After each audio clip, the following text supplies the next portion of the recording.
outside. Oh, I gotta go away. Baby, it's cold outside. This evening has been hoping that you drop in. Very nice. I'll hold your hands. They're just like ice. My mother will start to worry. Hey, beautiful, what's your hurry? Daddy will be pacing the floor. Listen to that fireplace roar. So really, I better scurry. Beautiful, please don't hurry. Or maybe just a little bit more. We'll put some records on while I pour. The neighbors might think. Yeah, but it's bad out there. Hey, what's in this No drink? cabs to be had out there. I wish I knew how.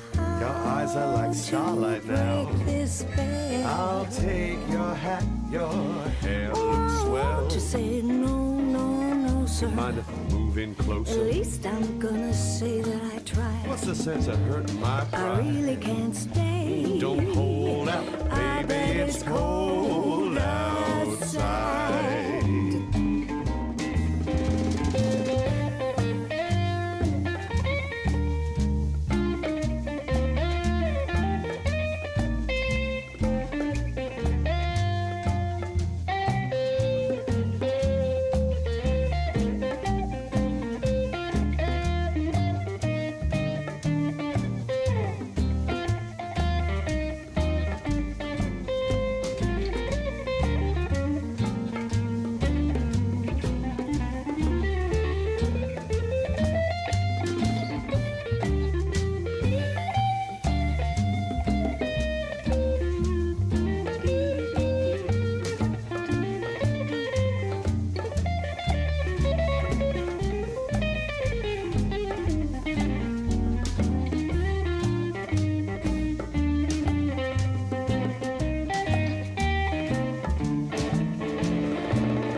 I simply must go. Baby, it's cold outside. The answer is no. But baby, it's cold outside. The welcome has been How lucky you dropped so in. nice and warm. Just look out the window. Oh, baby, look at that stone. My sister will be suspicious. Gosh, your lips look delicious. My brother will be there at the door. Waves upon a tropical My shore. maiden aunt's mind is vicious. Gosh, your lips are delicious. But maybe just a few minutes more. Never saw such a Oh, I blizzard got before. to get home. But baby, you're gonna freeze out there. Hey, I need a comb. What's up to your knees out there? You've really been grand. I thrill when you touch my hand. But don't you see? How can you do this thing Ooh, to there's me? bound to be talk tomorrow. When you think of my lifelong At least sorrow. there'll be plenty implied. If you caught pneumonia and I died, really can't stay. get over that old doubt, baby, but it's cold outside.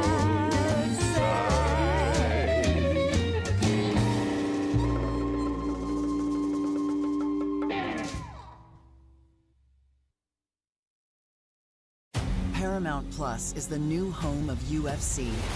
It isn't just combat. It's cinema. Unbelievable!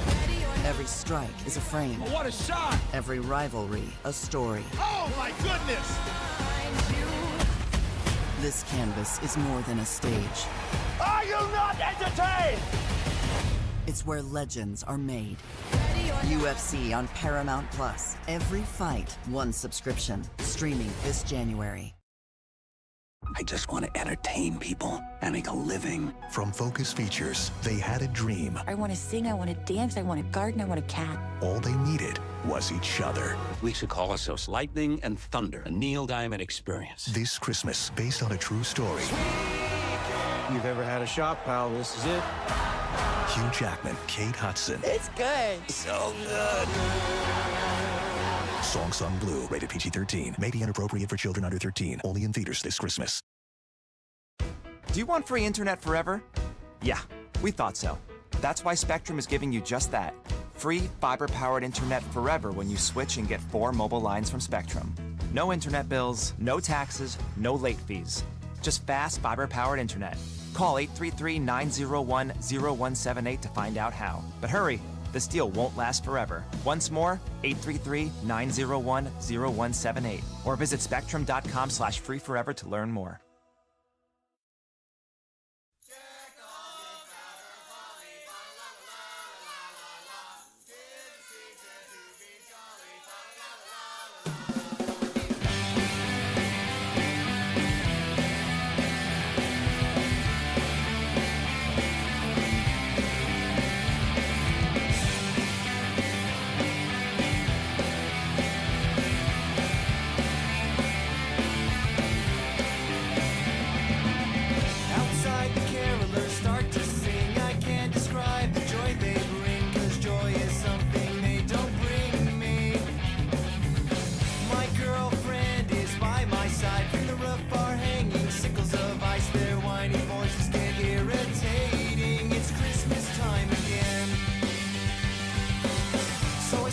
with a dead smile on my face, wondering how much of my time they'll waste. Oh God, I hate these Satan's helpers.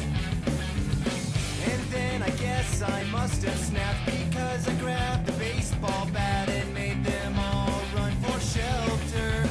It's Christmas time again.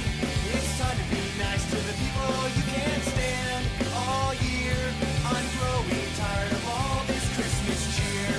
You people scare me. Please stay away from my home.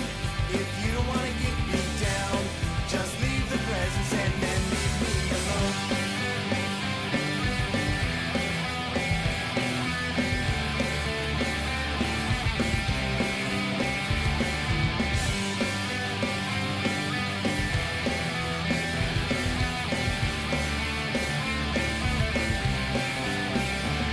Well, I guess it's not cool to freak on Christmas Eve, 'cause the cops came and arrested me. They had an unfair advantage.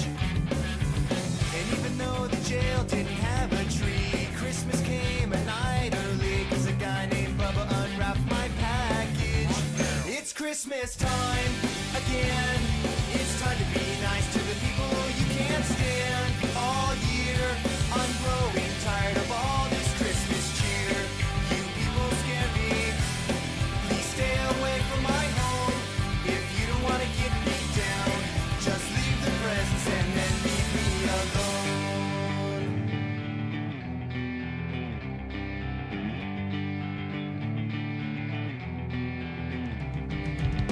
I won't be home.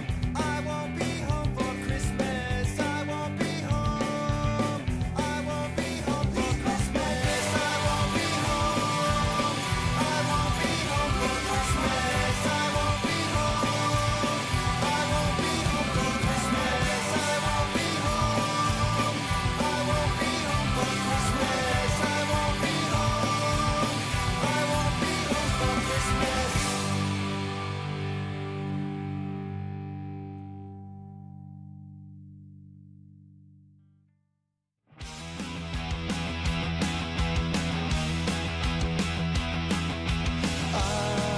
I'm dreaming of a white Christmas, just like the ones I used to know, where the treetops glisten and children listen to hear sleigh bells in the snow. I'm dreaming of a white Christmas, with every Christmas card I write. May your days be merry and bright, and may all your Christmases be white.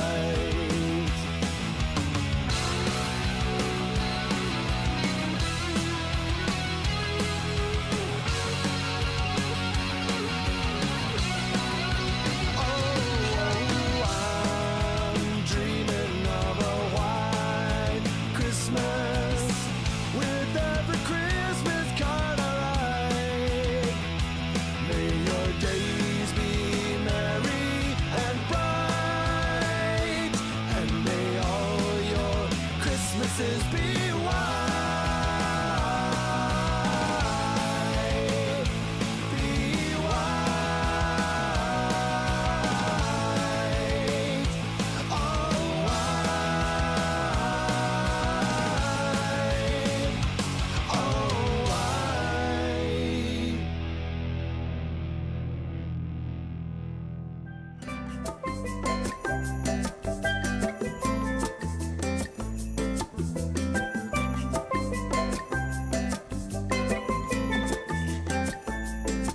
So we fly up through the night on a one-horse open sleigh, and I guess you'd ask yourself, would a horse in the air really get us on our way? But once I see Dasher, there comes Prancer and the rest, they're on their way. On our way. Happy Christmas and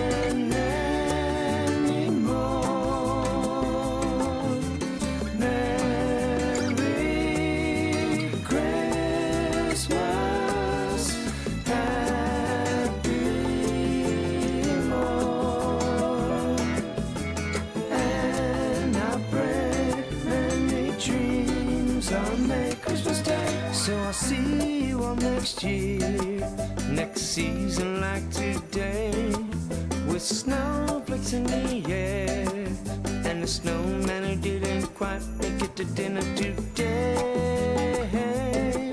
And I pray you see your mother and father and the kids, and yes, you baby, baby.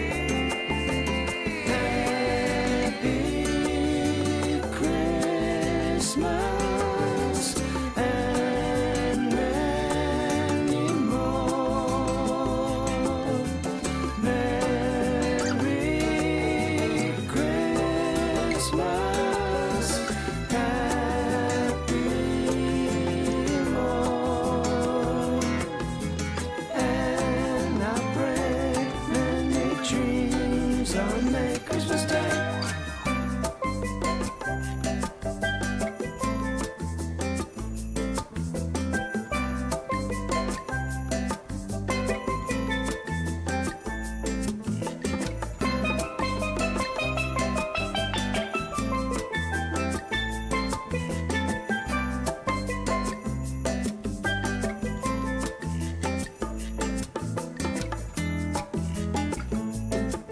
And I pray you see your mother and father and the kids, and yes, you baby, baby.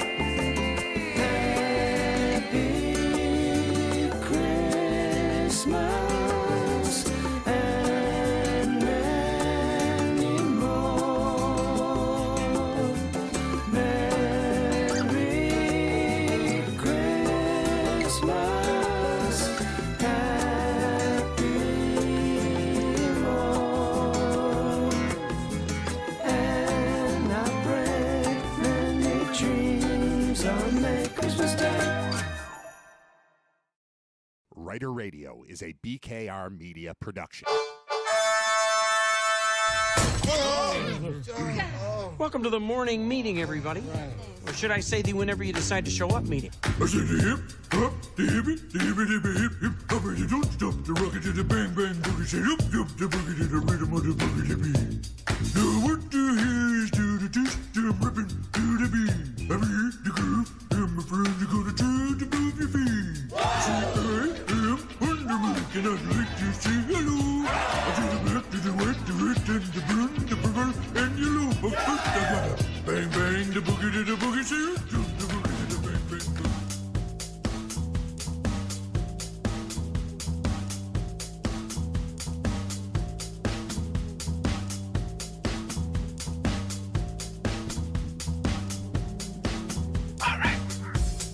Let's go. RITER Radio, episode 226. We'll have Marla Gibbs on tomorrow. Whoa! Whoa! What was that? What was that? Well, I know what that was, but why was that? Because this was up too loud. That was feedback, huh? All right, we're cool. Bills won. I don't want to talk about that. I'm just kidding. Of course I want to talk about that. Are you kidding? That was awesome. That was, man, that was fun. That was a good way to spend a Sunday afternoon. Taking incredible pride and self-assuredness and confidence and security that you had taken over the world again, wresting that from the hands, brains, and throats of Boston was cool. I picture all of them as less friendly Mike O'Briens. Mike's my friend from Boston that came on the show last week, and, you know, he still talks about how the Bills are cute. The Patriots are cute. What the Patriots are trying to do right now is cute. We won a bunch of games. And then I looked at the list of teams they beat, and I know people have been saying the schedule's been soft, but Jesus. I didn't care, because a win's a win. You play who's in front of you. You get your schedule. You play that schedule. That's what everything's based on. But then I looked at their schedule afterward, and was like, that's a good team. It's probably the Second scariest team in the playoffs to me. Maybe the scariest in the AFC when the Bills are in it. Possibly as the 1 seed. Although that seems pretty unlikely. Had Denver lost last night, I was here to tell you the Bills are going to be the 1 seed and everything's going to be unbelievable. That they're going to cruise, but it's not. They're not going to be the 1 seed. They're going to be the 2 seed after they beat the Patriots for the division, and that'll be fine. Win your last 3 games. Patriots lose once to either the Jets or Miami, and the Bills win the division, and they're the 2 seed. And Denver can be the 1 seed. They can have a week off. Scariest team in the playoffs to me, Houston. Second scariest team in the playoffs to me, New England. Third scariest team in the AFC playoffs to me is no one. Blank. It ain't Denver. I know they keep winning. It's not them. That's not the team. It's not Bo Nix and the Broncos representing the AFC in the Super Bowl. It's not that. It could be anyone. You know, obviously, I could be wrong, and it could be them. But that I approach everything in the NFL from the perspective of a Bills fan, and it ain't them, man. It ain't them. Pats look pretty good. They got off to a good start. Not a crazy start. I'm starting to wonder if only me, Scott Wilson, and Josh Allen have seen football games before. Because we keep being blown away by these ridiculous comebacks that are not ridiculous at all. Yeah, it was 21-0. But, Jesus, man, if I hear one more person talk about how yesterday's game was a tale of 2 halves, I'm going to lose my mind. Yeah, it didn't start great. The Bills had 3 rough drives, both sides of the ball. But really, the offense didn't score its first 3 drives. It did score with about, I know I wrote it down, but it was 5 minutes left or so in the first half. The Bills marched down the field and scored a touchdown. And they left a couple minutes on the clock, and then the Patriots got an absolute garbage field goal to make you go into halftime thinking they were still really in charge of the game. They were not really in charge of the game anymore. It was not the first half Patriots, second half Bills.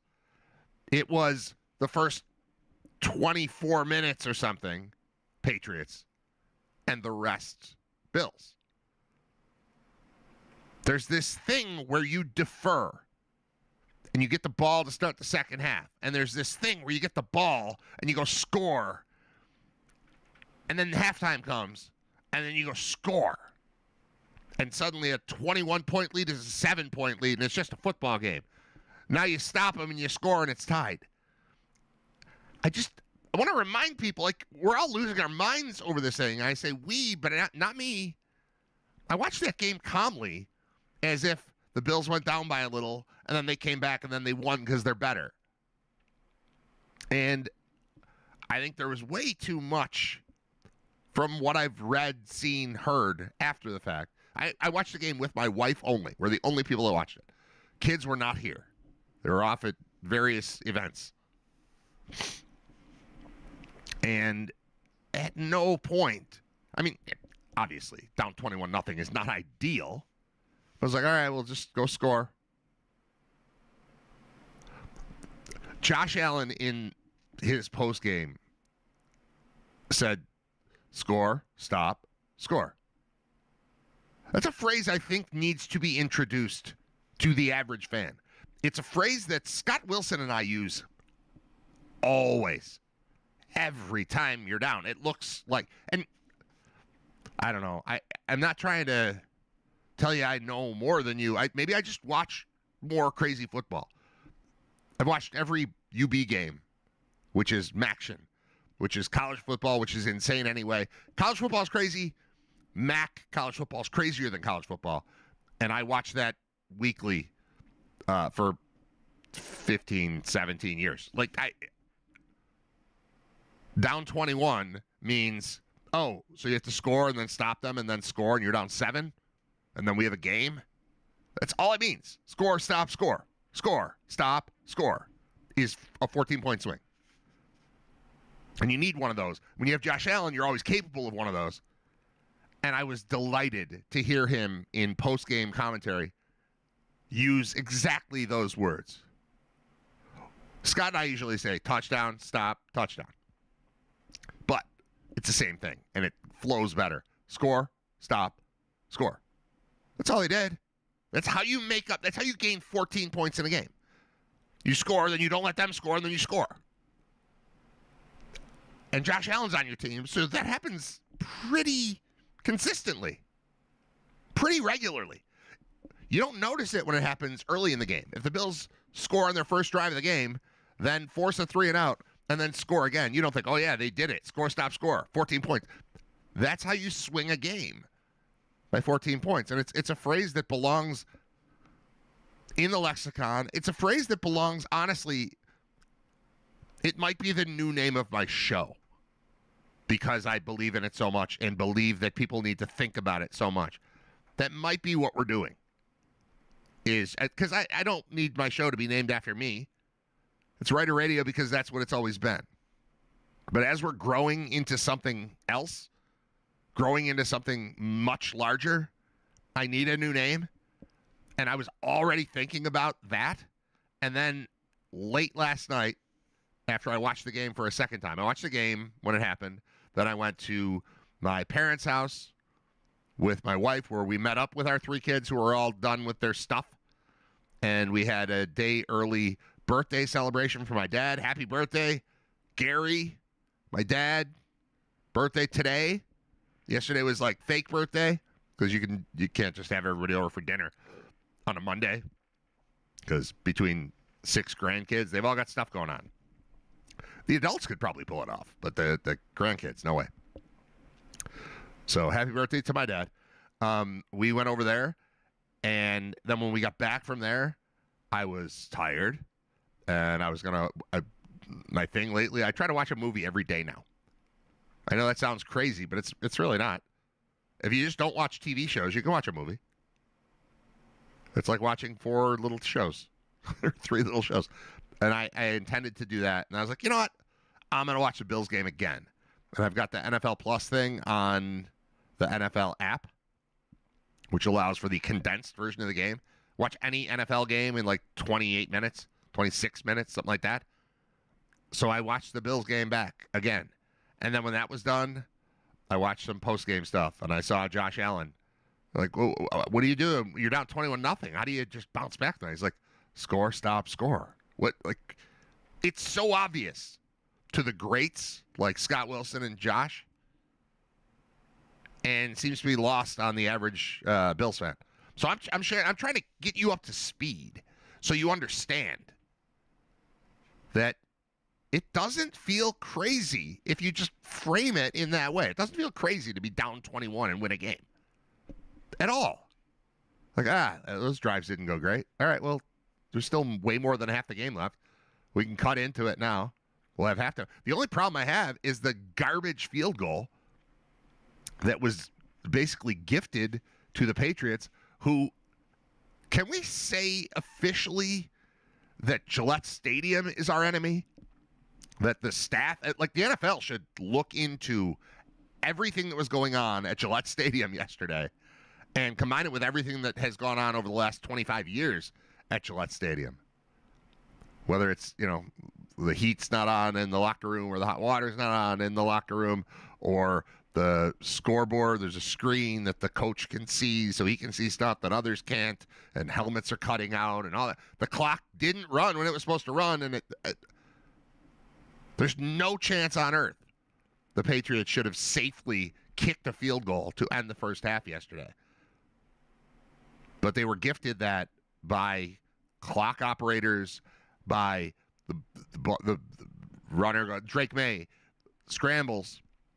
Max Harrison hits him out of bounds, gets up, spinning his arm as if to say, the clock is still moving. The clock stops. So then they get all set up. Then the officials are like, hey, the clock Shouldn't have stopped there. We're going to run off 10 seconds. But we don't know that 10 seconds is the right number. We just know that that's the rule for when a mistake is made. But a mistake was intentionally made in that moment. Intentionally is probably wrong. I shouldn't say intentionally. But something happened at the stadium that led to that, I guess, incorrect. The officials maybe got that one incorrect. But then they do the 10-second thing. Then they're like, all right, so we get now we're at 6 seconds. And the Patriots are trying to run one more play to make it closer for the field goal. And it's a draw. Was it a draw? Yeah, it was a draw to Henderson. And Henderson gets through the line, and he slides to end the play so they can call timeout so they can kick the field goal. And at that point, we're like, oh, wait, they never ran the clock at all. And then they decide, I don't know, 2 seconds? Sure, 2 seconds. And they let him call a timeout, and they get to kick a field goal. That was absolute garbage. Without that 3, the second half would have felt way more comfortable because the Patriots wouldn't have had a little bit of extra juice / spark / momentum going into halftime. Instead, they would have said, ooh, our 21-point lead is only 14 now. And the Bills are getting the ball, and that could be 7 right now because that's a score and a stop and a score. But they messed up the formula by whatever crooked crap was going on at Gillette Stadium. Bills still prevailed. They're the better team. Don't bet against Josh Allen because you got a rookie. Let's not do that. Let's talk about J.J. Watt for a second. J.J. Watt, the color analyst on the game. Ian Eagle did fine. J.J. Watt turned Drake May. Remember the Teddy Bruschi game? Remember Teddy Bruschi came back from a stroke? I'm sure it wasn't a full-on. I'm aware of people who have had strokes. They don't play football afterward. But like some sort of mini stroke, TIF, maybe. I don't know what it was, but it wasn't. It's like when they say somebody played with a broken leg. You can't play with a broken leg. You can play with a fracture in your bone. It's not the same thing. So we imply that this guy is unbelievable because he played through a broken leg. Who was just doing it and then hurt his knee? Daniel Jones. Daniel Jones, like, oh my God, he's playing with a broken leg. Like, no. Broken legs have casts. Broken legs, you can't play in the NFL with a broken leg. You can play with a thing that we can call a broken leg. It's a fracture. There's a break in the leg. But that's not a broken leg. Broken leg is when you fall off the slide when you're 8. And then you have a cast up to your hip. That's a broken leg. He had a fracture in a bone in his leg. Yeah, okay, fine. We can call it a broken leg, but it's not a broken leg. And there's no way Teddy Bruschi had a stroke in the way that people have strokes. He had a thing that we call a stroke. But if you bounce back and start playing in the NFL, it wasn't a stroke. Yesterday, J.J. Watt treated Drake May like Teddy Bruschi was treated when he came back from his stroke. Oh, my God, this guy is unbelievable. It was crazy. It was crazy. He's a good quarterback. He's a good player. He's a guy the Bills are going to have to deal with for years to come. But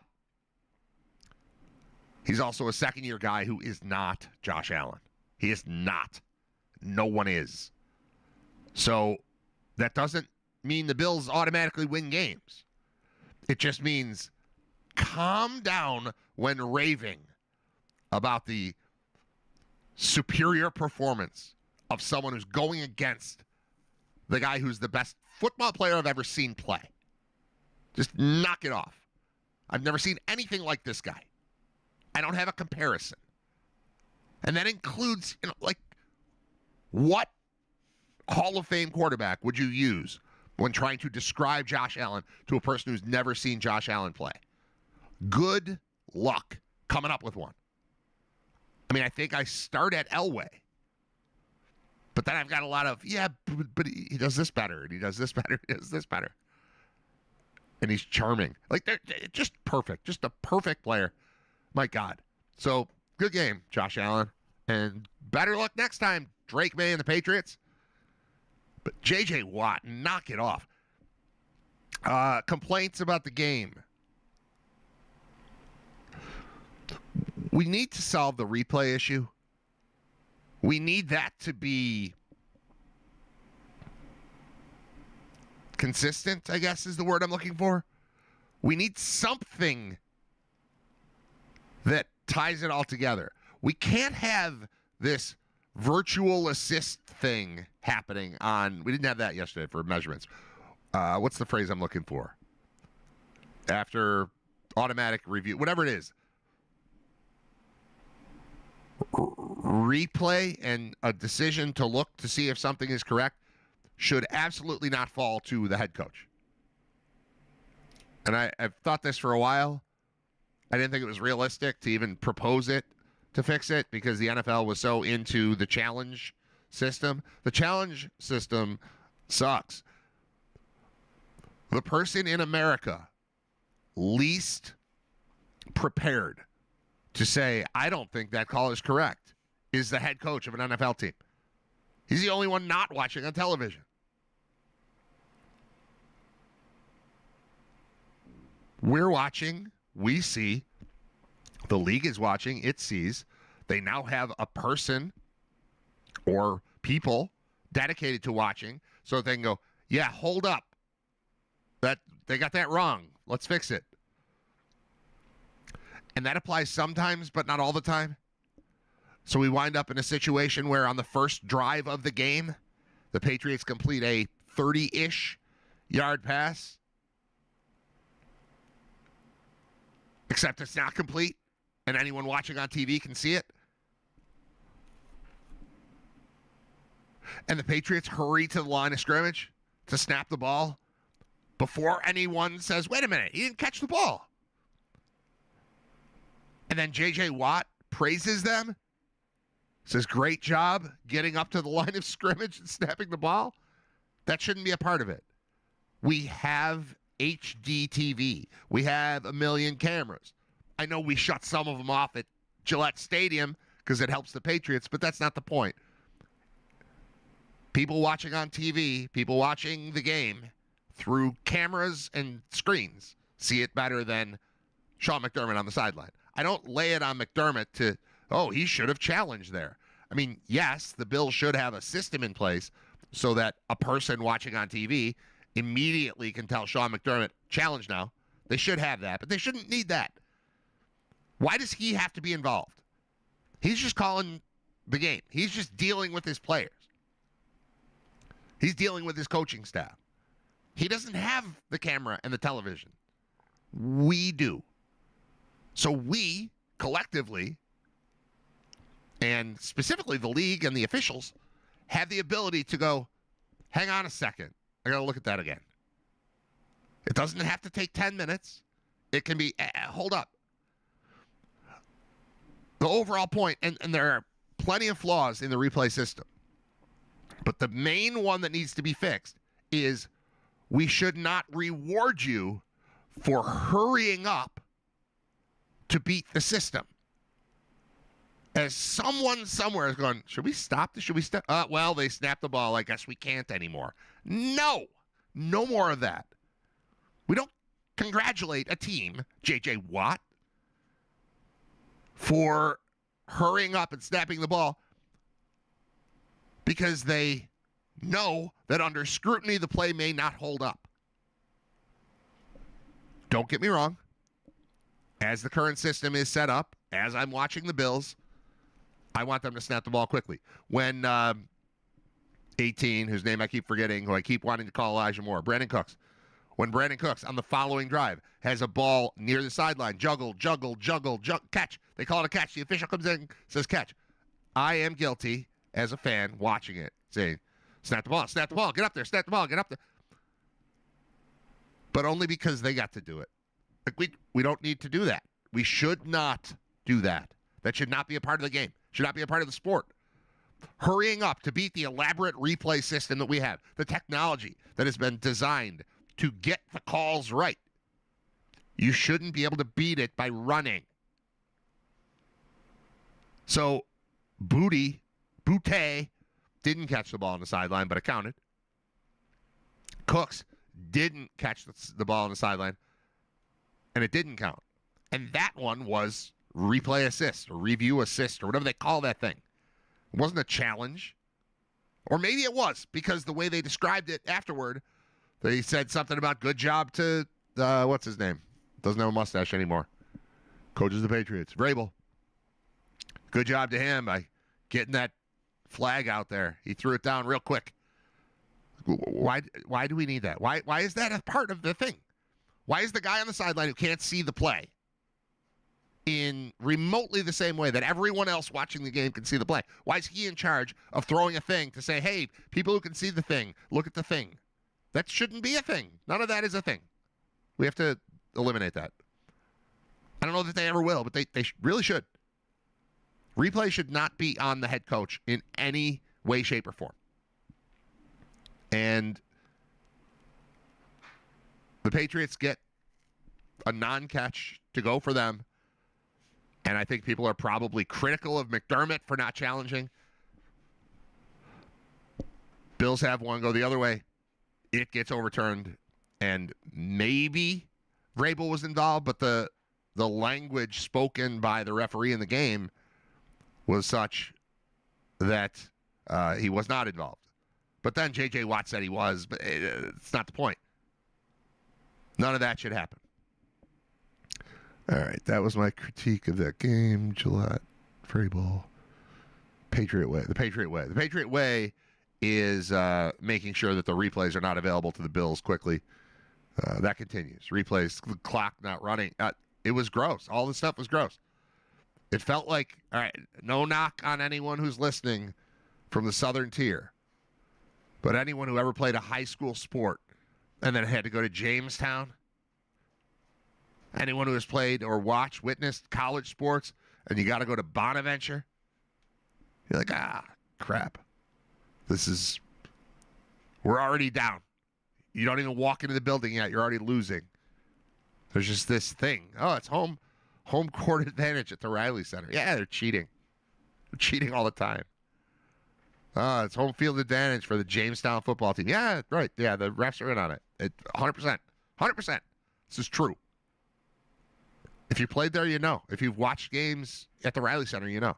You're down already. We can't let Gillette Stadium be that. The games are on television. National television. It can't be that way. You can't run Gillette Stadium like you run the Jamestown High School football field or like you run the Riley Center. Yeah, I said it, Bonaventure. Cheating bastards. That's the way it's been. It's the way it's always been. Well, you're going to go in there, you're going to deal with some stuff. Gillette can't be that. It's the NFL. What are we doing? All right. What else? Patrick Mahomes is out. He tore his ACL yesterday, and the Chiefs were eliminated from playoff contention. And I think collectively, as a nation, we've been robbed. We've been robbed of joy. We don't root for injuries on RITER Radio. But we do know that a lot of people get hurt. And sometimes we think, well, if somebody's got to get hurt, I hope it's that guy. Right? Like, in a perfect world, no one would ever get hurt again. But in reality, people get hurt all the time. And why did it take until now for Patrick Mahomes to tear his ACL? And why does it happen in the same game where they're just eliminated and now it doesn't even matter? I didn't need Patrick Mahomes to tear his ACL yesterday. I need that next September or last September or the previous September or mid-October at some point in the last 10 years. We don't root for injury and we don't celebrate injury. Very sad for Mahomes' season to be over. And I am happy the Chiefs' season is over. I'm sad that Mahomes is done. But I'm mostly sad that Mahomes is done when it doesn't matter for the Chiefs. Like, we needed that. We always need that. If that happened in a real year for the Chiefs, we'd be all set. But you know what? Injuries happen when your team is subpar, too. Obviously, part of it is just luck. But part of it is when you're fighting against it. You're getting beat up because your team is inferior to others. it's not shocking that this would be the year. It's unfortunate that the two things. I'd like to talk happily about both of them, and they just kind of run together now. It's like, the season's over, and Mahomes is out. Like, no, I needed that in like week 3. And I guess I didn't need it this year because they were bad enough that they've been eliminated. But, yeah, there's that. And then 2 massive ones. I mean, I guess that one's not massive because the Chiefs are out. But Micah Parsons getting hurt last night, and I have not looked yet this morning. It was a non-contact knee thing as he was rushing the passer. I mean, that looked like an ACL tear. I don't speak a doctor, so I'm not positive, but that's what it looked like. And I haven't looked this morning to see if there's an update on him, but I think I should do that. Micah Parsons injury. Fears ACL tear. Non-contact knee injury. Packers Super Bowl hopes doomed after Micah Parsons' injury. How 2 seismic injuries impacted the NFL in Week 15. It's got to be Parsons and Mahomes, right? Yeah, okay. This is Bill Barnwell at ESPN. Even in a sport in which the risk of serious injury on any given play is a part of the business, Sunday delivered a pair of franchise-altering, league-shifting knee injuries. Mahomes tore his ACL, bringing an end to the most frustrating season of the 2-time MVP quarterback's career. Hours later, in the middle of a wildly entertaining game with the Broncos, Packers edge rusher Micah Parsons is believed to have suffered the same injury while attempting to chase down Bo Nix. In addition to overshadowing perhaps the finest game of Nix's young pro career, the Parsons injury casts a pall on Green Bay's chances of competing for a Super Bowl this season, months after it traded 2 first-round picks and defensive tackle Kenny Clark to acquire Parsons from the Cowboys. All right, so no actual update on the Parsons thing, but I think he's done. And going into that game, so we're at my parents' house yesterday for for my dad's birthday. And I'm instructing everyone who's watching the game, we want badly for the Packers to win this game, because if the Packers win this game, the Bills are 1 game out of the 1 seed. And they're still going to need some help. They're going to need Denver to fall again. They're going to need the Patriots to fall again. They're going to need to win their games. But the 1 seed's not out of the question at all heading into that game, the Denver-Green Bay game. And Green Bay was in there. They were fighting. It was a good game. It was fun. And then Parsons went down. I went, uh-oh. And that was kind of that. And Denver wins. And there's still a shot. They haven't locked it up. They haven't, prevented the Patriots from getting it. They haven't prevented the Bills from getting it. The Chargers, I think, are still in the height. That was fight and hunt, and it came out height. They're still in the hunt for it, I think. Jacksonville, honestly, is still there. They've got the same record as the Bills. But it's Denver's to lose at this point. Had they lost yesterday, it would have been a big sloppy mess of teams fighting for that thing with the Bills right in it. And they didn't. But Parsons going down, I was like, well, never mind. I still want the division, though, for the Bills. I still want the division. I still want the 2 seed. No matter what it means. No matter who. I'm not going to jockey for position based on opponents. There are certainly some that scare me more than others. I mean, I think as far as a desirable spot, if you don't win a division, 5's going to be cool. 5's going to be real cool. 5's going to be go to Pittsburgh or go to Baltimore. That's fine with me. It's Pittsburgh right now. I'm not jockeying. I just want the higher seed. I want home games. I want my friends to go to. I'm not going to go to a playoff game. I want my friends to be able to go. I want Western New York weather to be a part of it, all that stuff. I want to hear. I want Highmark Stadium to close out with the AFC Championship game. I want it all, man. I want it all. But I also recognize just getting in is enough. The 7 seed is fine. But I don't think that's where they're going to land. I think they're making a real push here to win the division, and winning the division is likely going to get you the 2 seed in the AFC. And, in my world, it's not the Patriots, although they have a reasonable chance of being the 1 seed. It's not them. It's Denver's going to be the 1. And then I think the Bills and Patriots are going to be 2 and 5. But I would prefer 2, even though the matchup at 5 sounds delicious. That sounds great. All right, what else do we have here? Chiefs, Mahomes, person.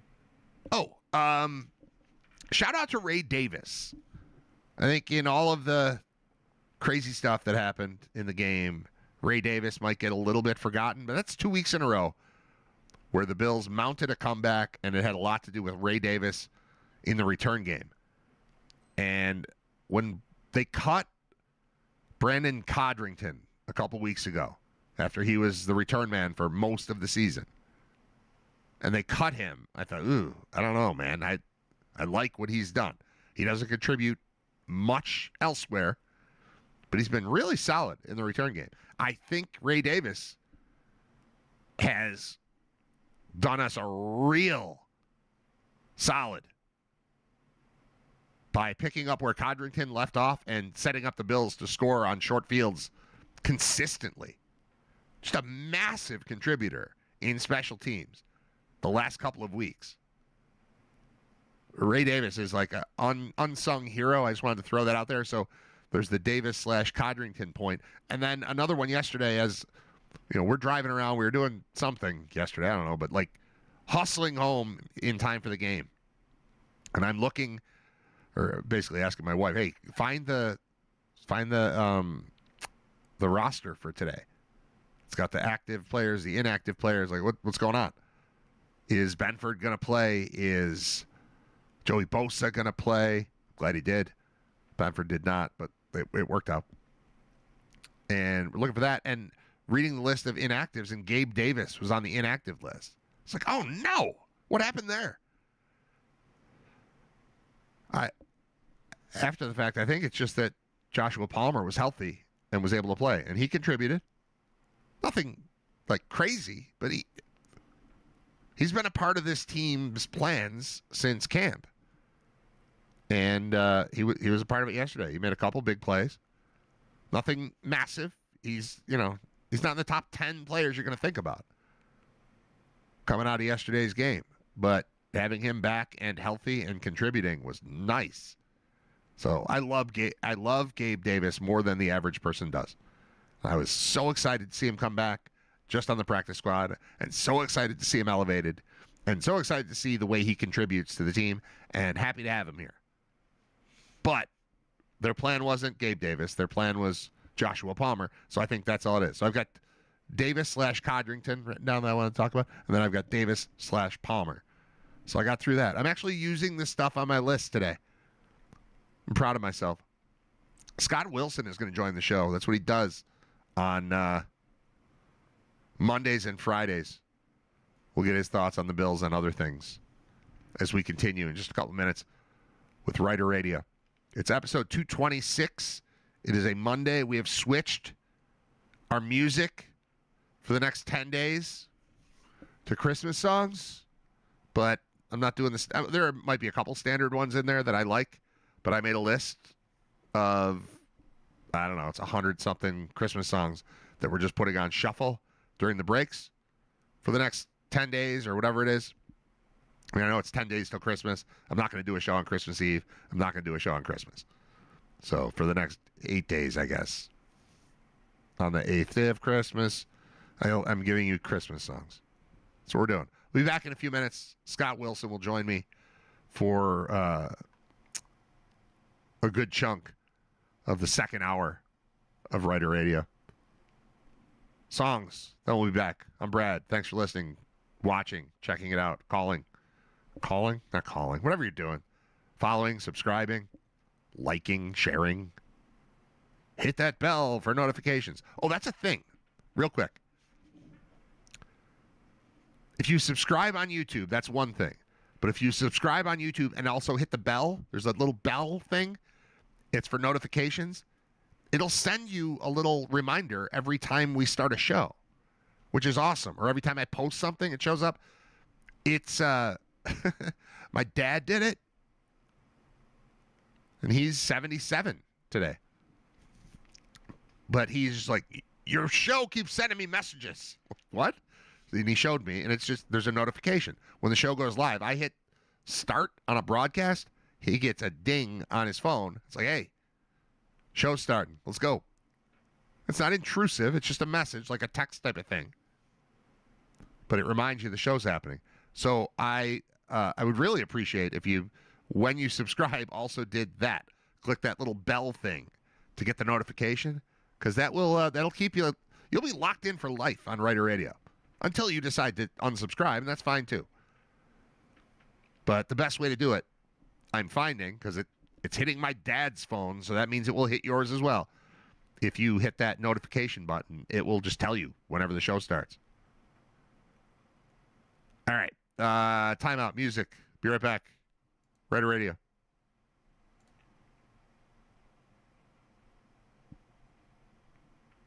Yeah, or commercial.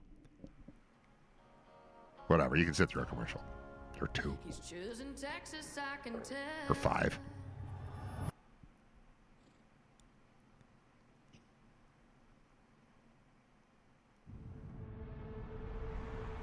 Passes up. He caught it. Touchdown! New customers bet $5 and get $300 in bonus bets if you win. Lovers talk late at night, doing drugs, ease my mind. I'm not alright. You were there, now you go. Never thought you were wrong. We don't have much time.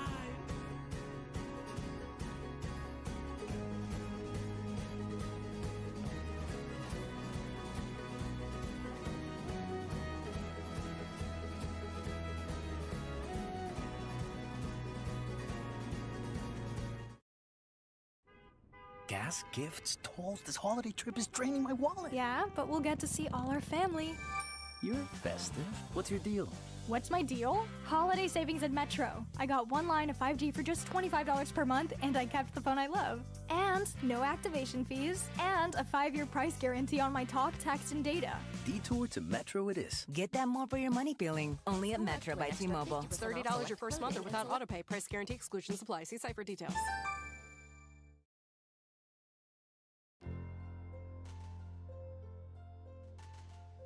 Shoes at Going Gone by Dick's Sporting Goods. Holy night, the stars are brightly shining. It is the night of the dear Savior's birth. Long lay the world in sin and error pining, till he appears and the soul felt its worth. I'm cutting this song off. I thought it would be cool because it's Tevin Campbell. So I was picturing the song Round and Round from like 1991. And this song's Oh Holy Night. No. We're skipping it. Debbie Gibson's Sleigh Ride. Skipping it. This is not on shuffle. Why is it pulling all the... All right. Scott Weiland. Christmas song, Scott Weiland. Dead. He's a charming man. Chestnuts roasting at an open fire. All right, we'll let this one go. Jack Frost nipping at your nose. Yuletide carols being sung by a choir, and folks dressed up like Eskimos. Everybody knows a turkey and some mistletoe can help to make a season bright. Tiny tots with their eyes all aglow will find it hard to sleep tonight. They know that Santa's on his way. He's loaded lots and toys and goodies on his sleigh, and every mother's child is going to spy to see if reindeer really know how to fly. And so I'm offering this simple phrase to kids from 1 to 92. Although it's been said many times, many ways, Merry Christmas to you.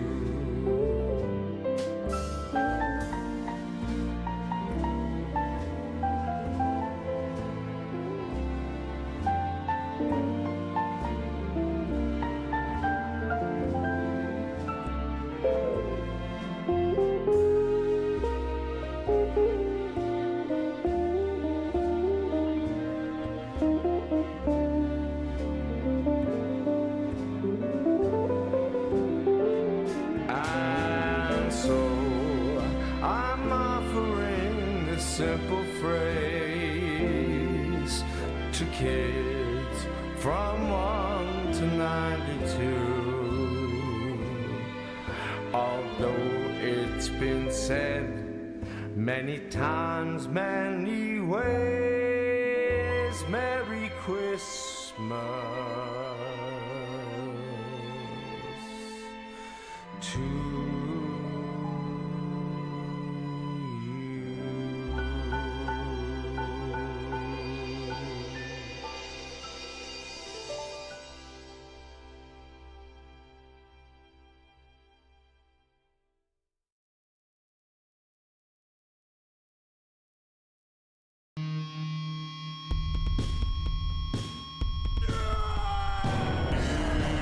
It's your birthday today. Gary!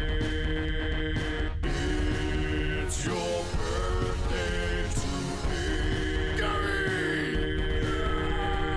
Rock and roll and celebrate. Celebrate, we lose control and you cut the cake. Cut that the night is yours. Destiny awaits. Oh, wait with me. So share toast with your closest mates. It's your birthday today. Gary!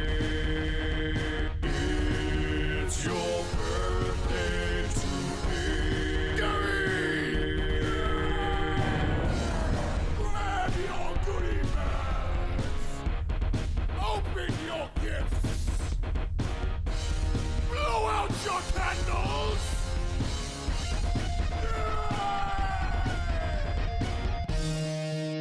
Gary!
chestnuts roasting on an open fire,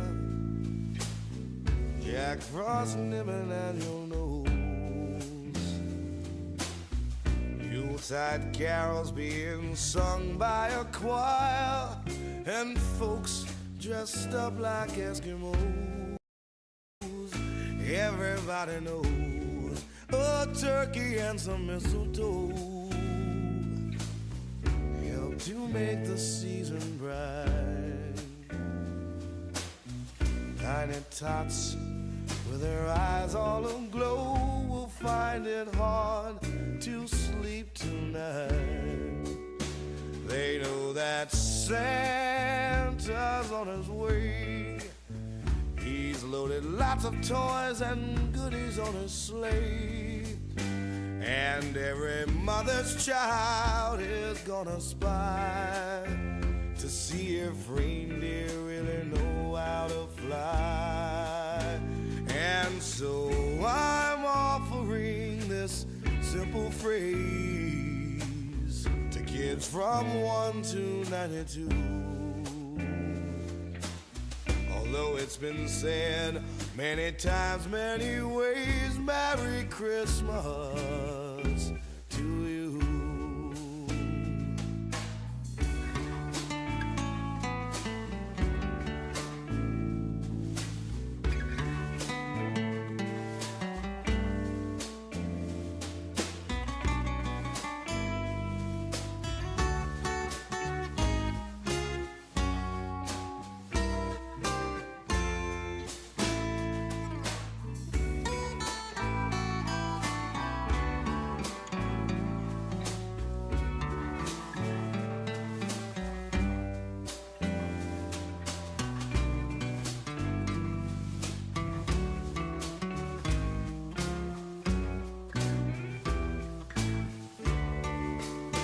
They know that Santa's on his way.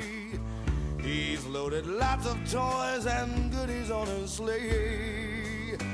And every mother's child is gonna spy to see if reindeer really know how to fly. And so I'm offering this simple phrase to kids from 1 to 92.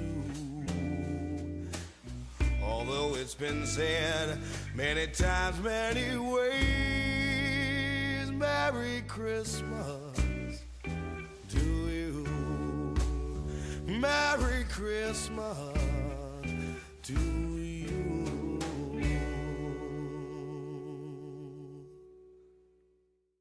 Let's check in with RITER Radio. The Lincoln Senior Wishlist football sales event is happening now. Scott Here's Wilson. what's on everyone's wish list. Enjoying holiday jingles with brilliant 3D audio that surrounds you. This Spotify Check. thing is Watching cool snow until flurries it's through the not. panoramic Shut vista up roof. with your thing. Check. Packing up presents. I tried with to pause the spacious thing. Lincoln split. All right. The thing is paused now. We're going to do that again. So it's nice and clean for the podcast version. You guys get all the dirt when you're listening live, watching live, whatever. But this is what it'll sound like on the podcast. It'll be more like this. Ready? Let's check in with RITER Radio's senior football correspondent, Scott Wilson. Scott Wilson's here. I have what is to me breaking news, but to Scott is broken news, and it's gross, terrible news. Rob Reiner and his wife were murdered, and it seems like the Sun did it. All I have is headlines right now. Scott Wilson's up to speed, though. He tells me. Well, Scott, Scott. Let's go live to our reporter, Scott Wilson, who's on the scene in presumably Los Angeles, where all of this has gone down. Scott, what can you tell us live from the scene?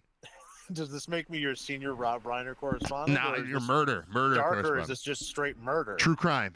True crime is big in podcasts.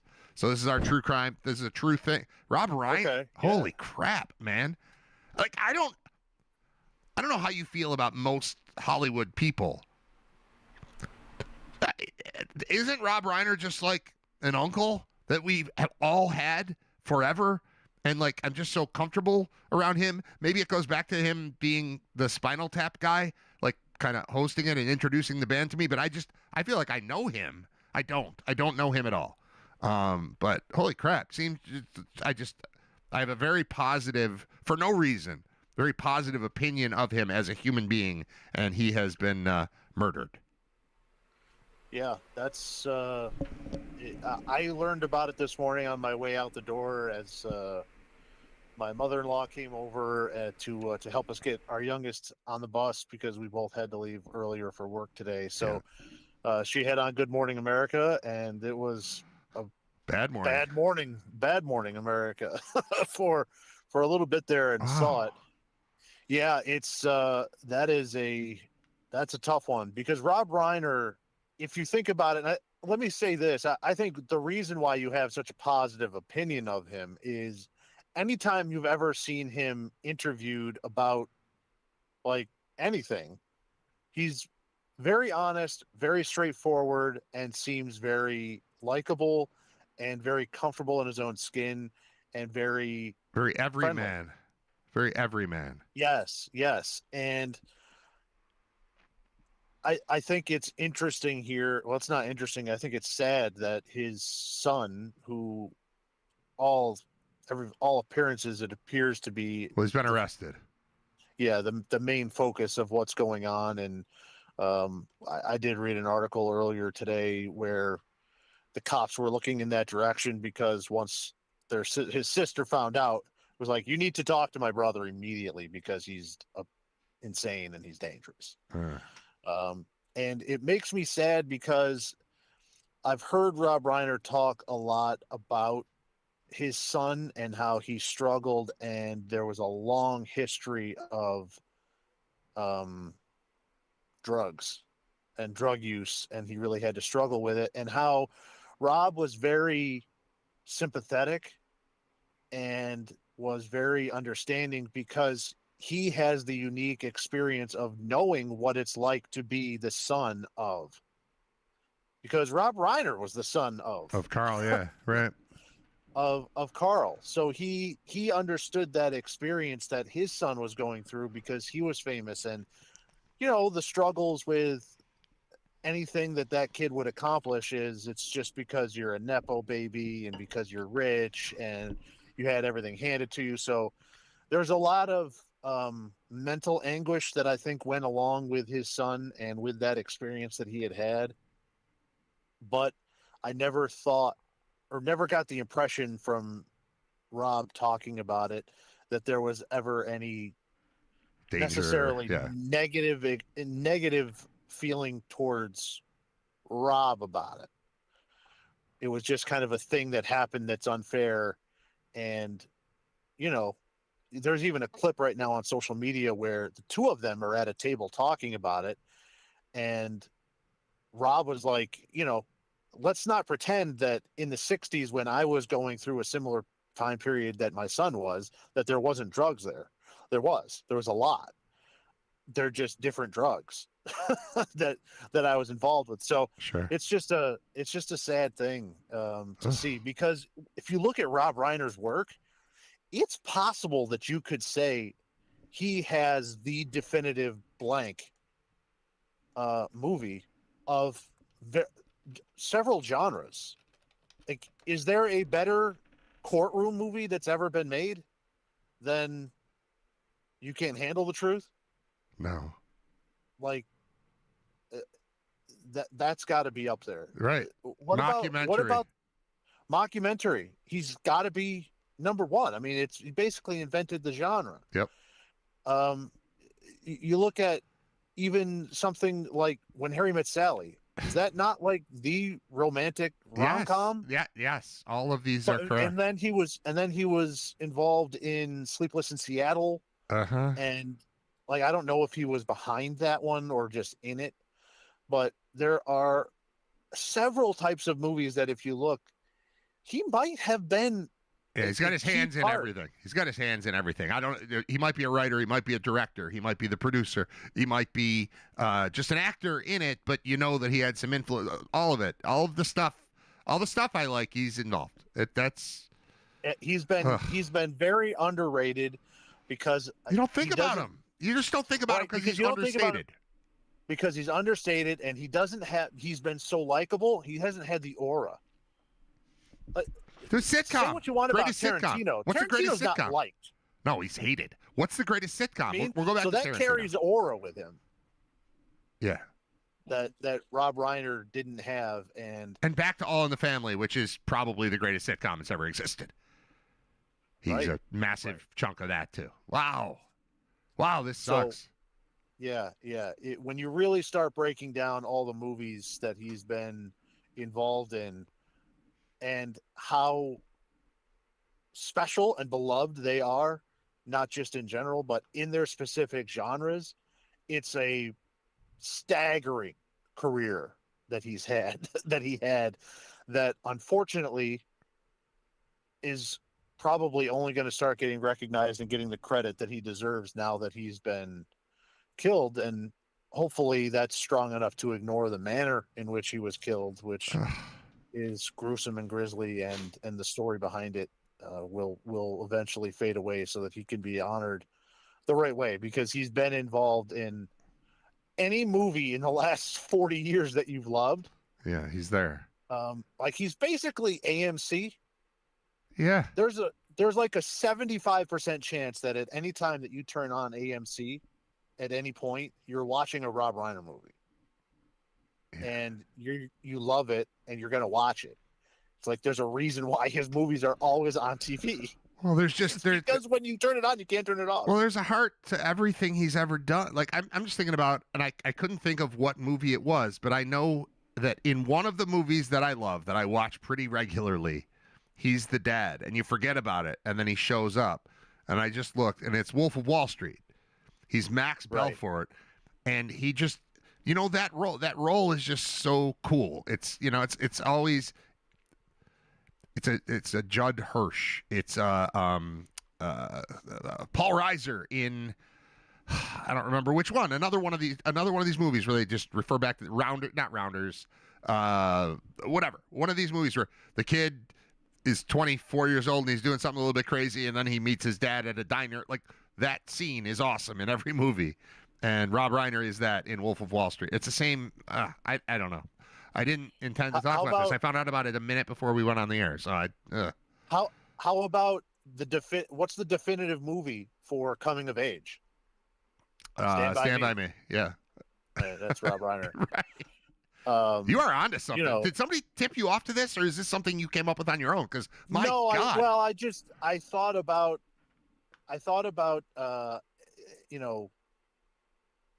was it A Few Good Men? Yeah. Right. I thought about that, and then I thought about Spinal Tap, and it's like those are probably the two best movies of those genres. And then when you just start thinking of everything else, it's like, oh my God, yeah, he did everything else too.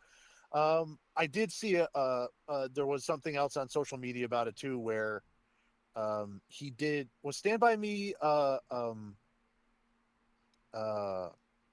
King movie? I don't know what that means. Stephen King. Yes, I think so. I think it was. I think yes. Yeah. And there was a post that recalled a quote that Stephen King said. It's the only time after watching one of his movies he's left and cried because it was perfect. It was exactly what it should have been. So it really sucks. It really sucks when you lose a guy like that has done all that, and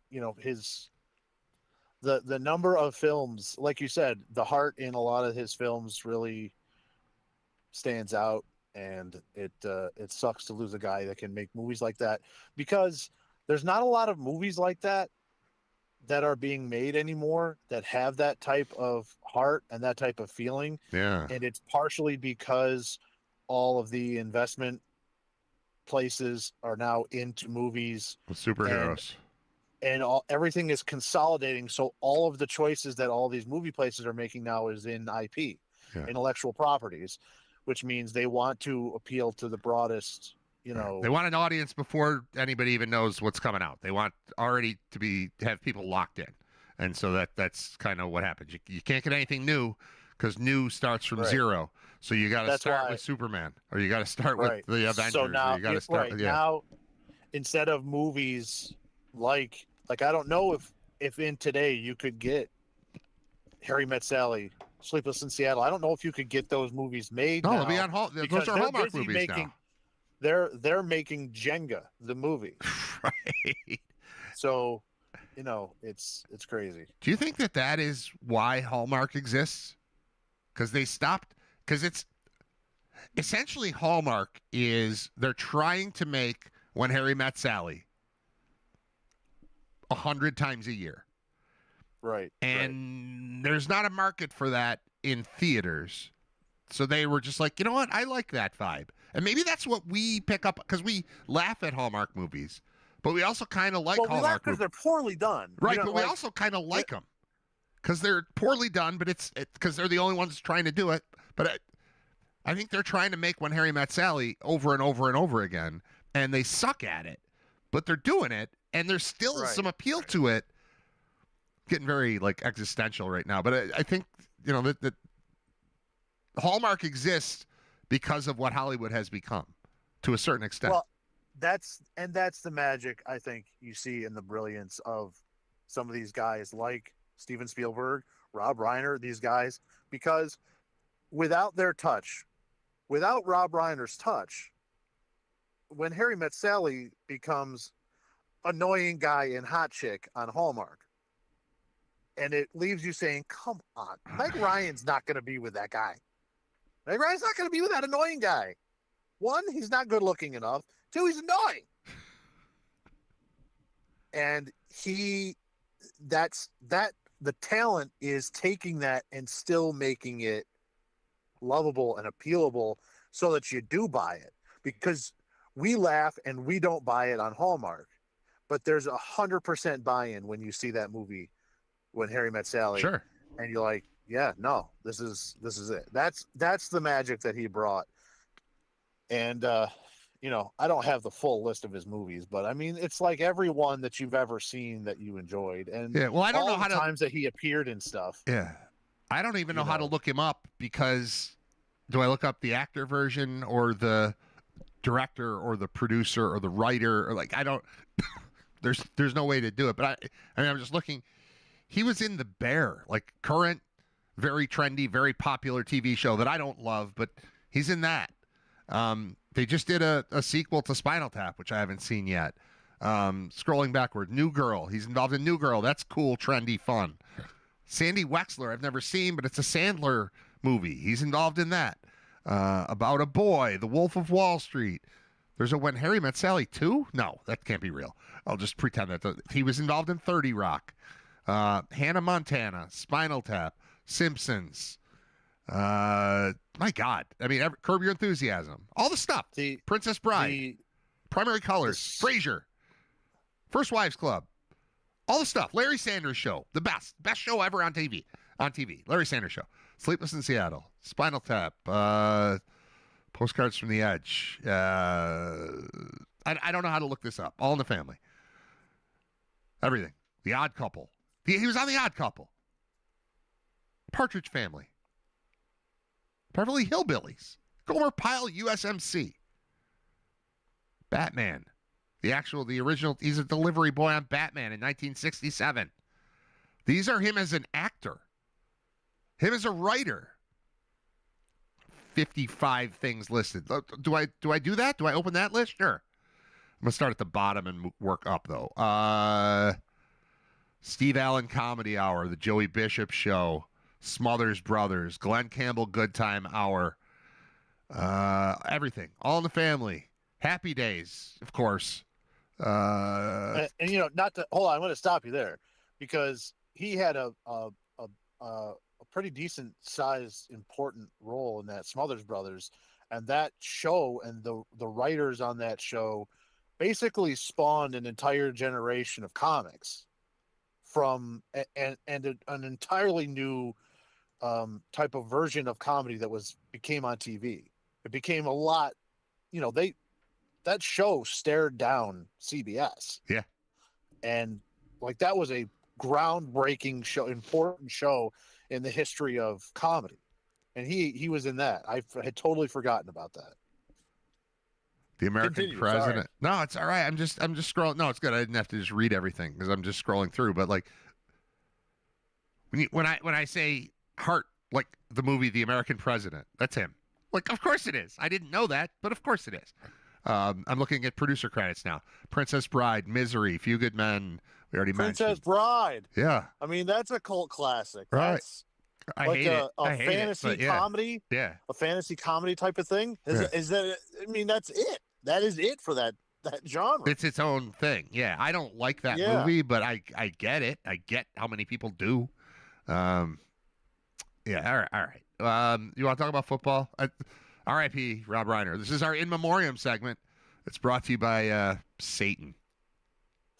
I don't know. It's not sponsored yet, but I do like to honor the dead. I don't like when it comes up halfway through the show that Rob Reiner died, and was murdered, presumably by his son, and like grossly murdered, along with his wife too. I don't know who she is, but it sucks too.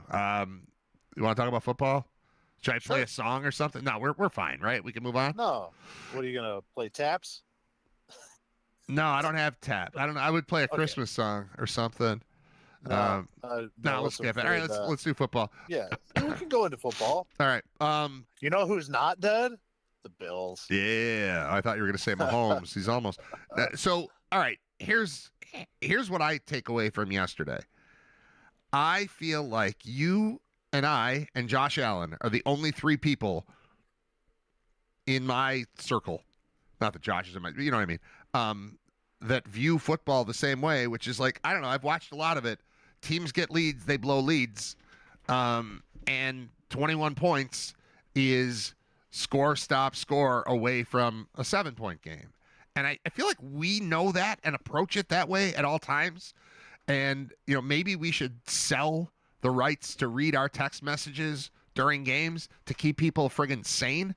But you can go down and things can not be going your way. But when you've got a player the caliber of Allen, and I don't know that there's ever been another player the caliber of him, 21 points it's not crazy to bounce back from.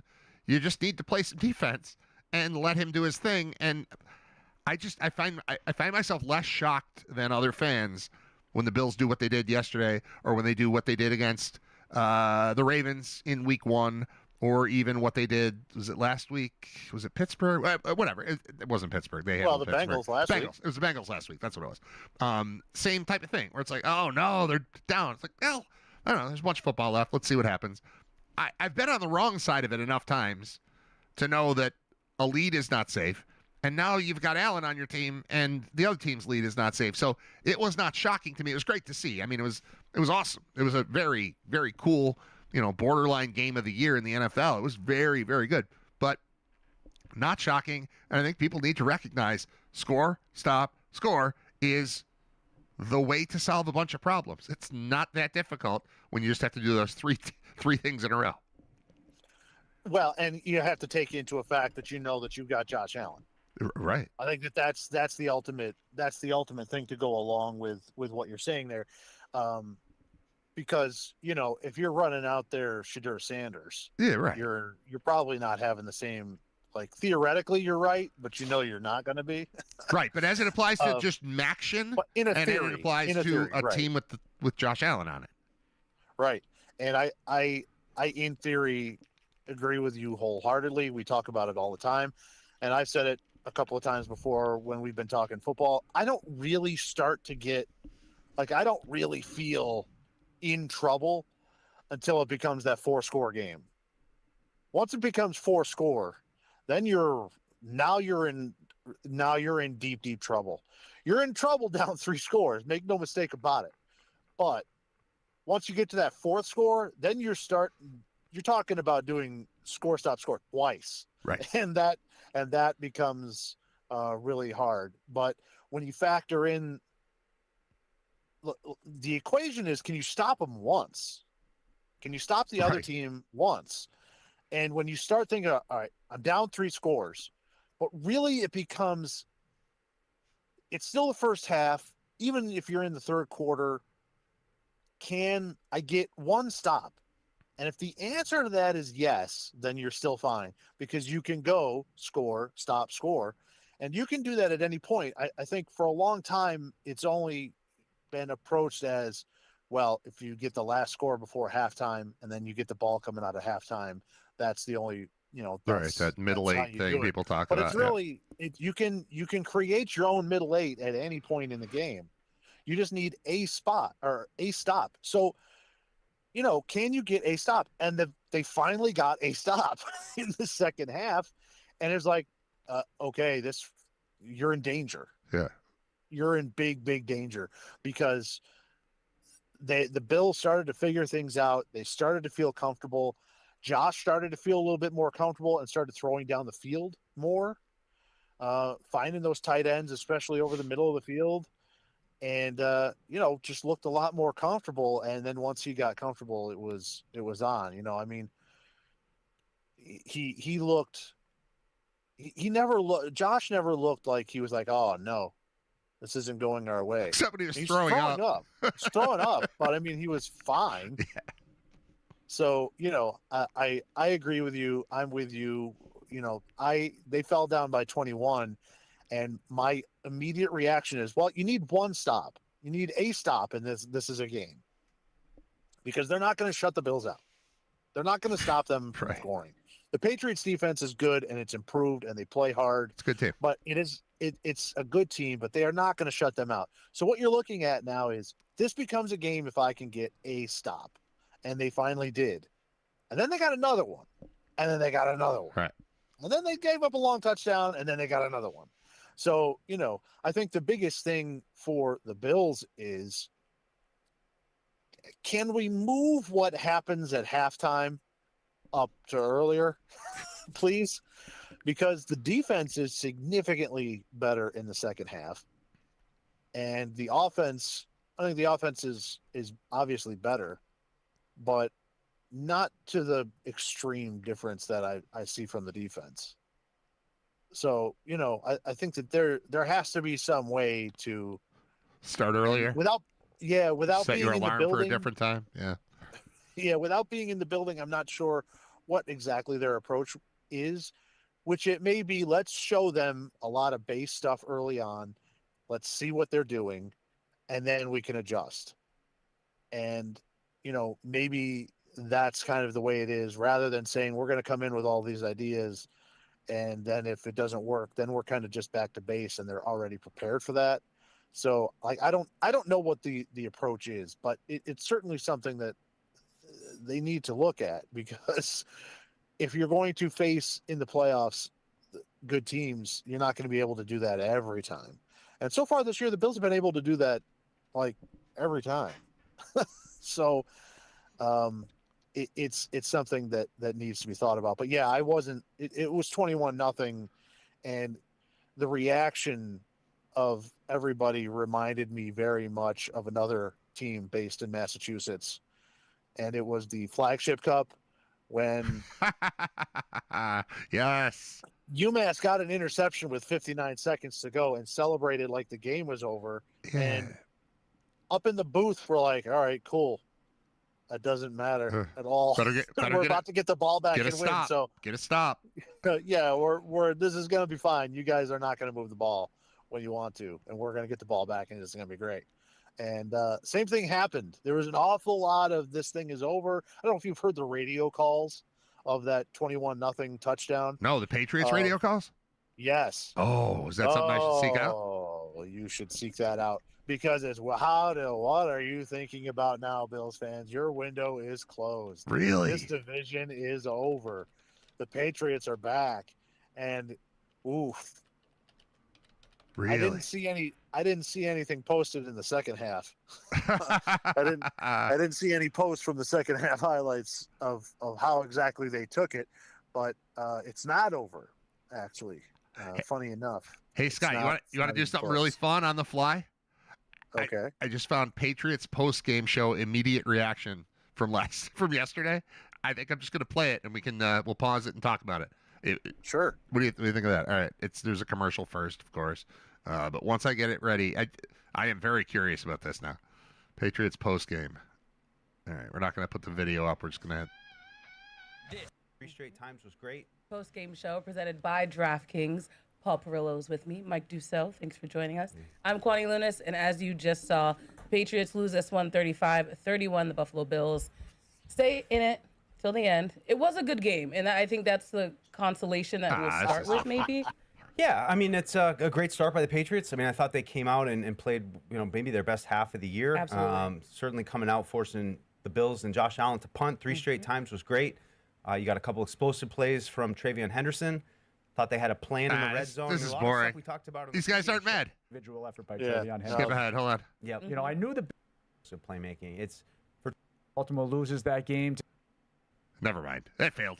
You try something. What you need is the radio calls. The radio call of 21-0 where the color guy, and I'm not sure who it is making very strong declarative statements that the Bills are done forever. All right. I'm gonna search for that kind of like search for that in the background. And I'll just say I'm gonna talk about the replay system. Yeah, I want you on to talk about all of it. Part of me wanted to call the NFL or text the NFL or something and say, can I have somebody on to explain what replay assist is and how it works? And do we need to throw challenge flags or do we not need to? Because the first drive of the game, this game is entirely different if they don't complete a 30-ish yard pass on the first drive of the game, on like the fifth play of the game. That was not a catch. And replay would have prevented it from being a catch.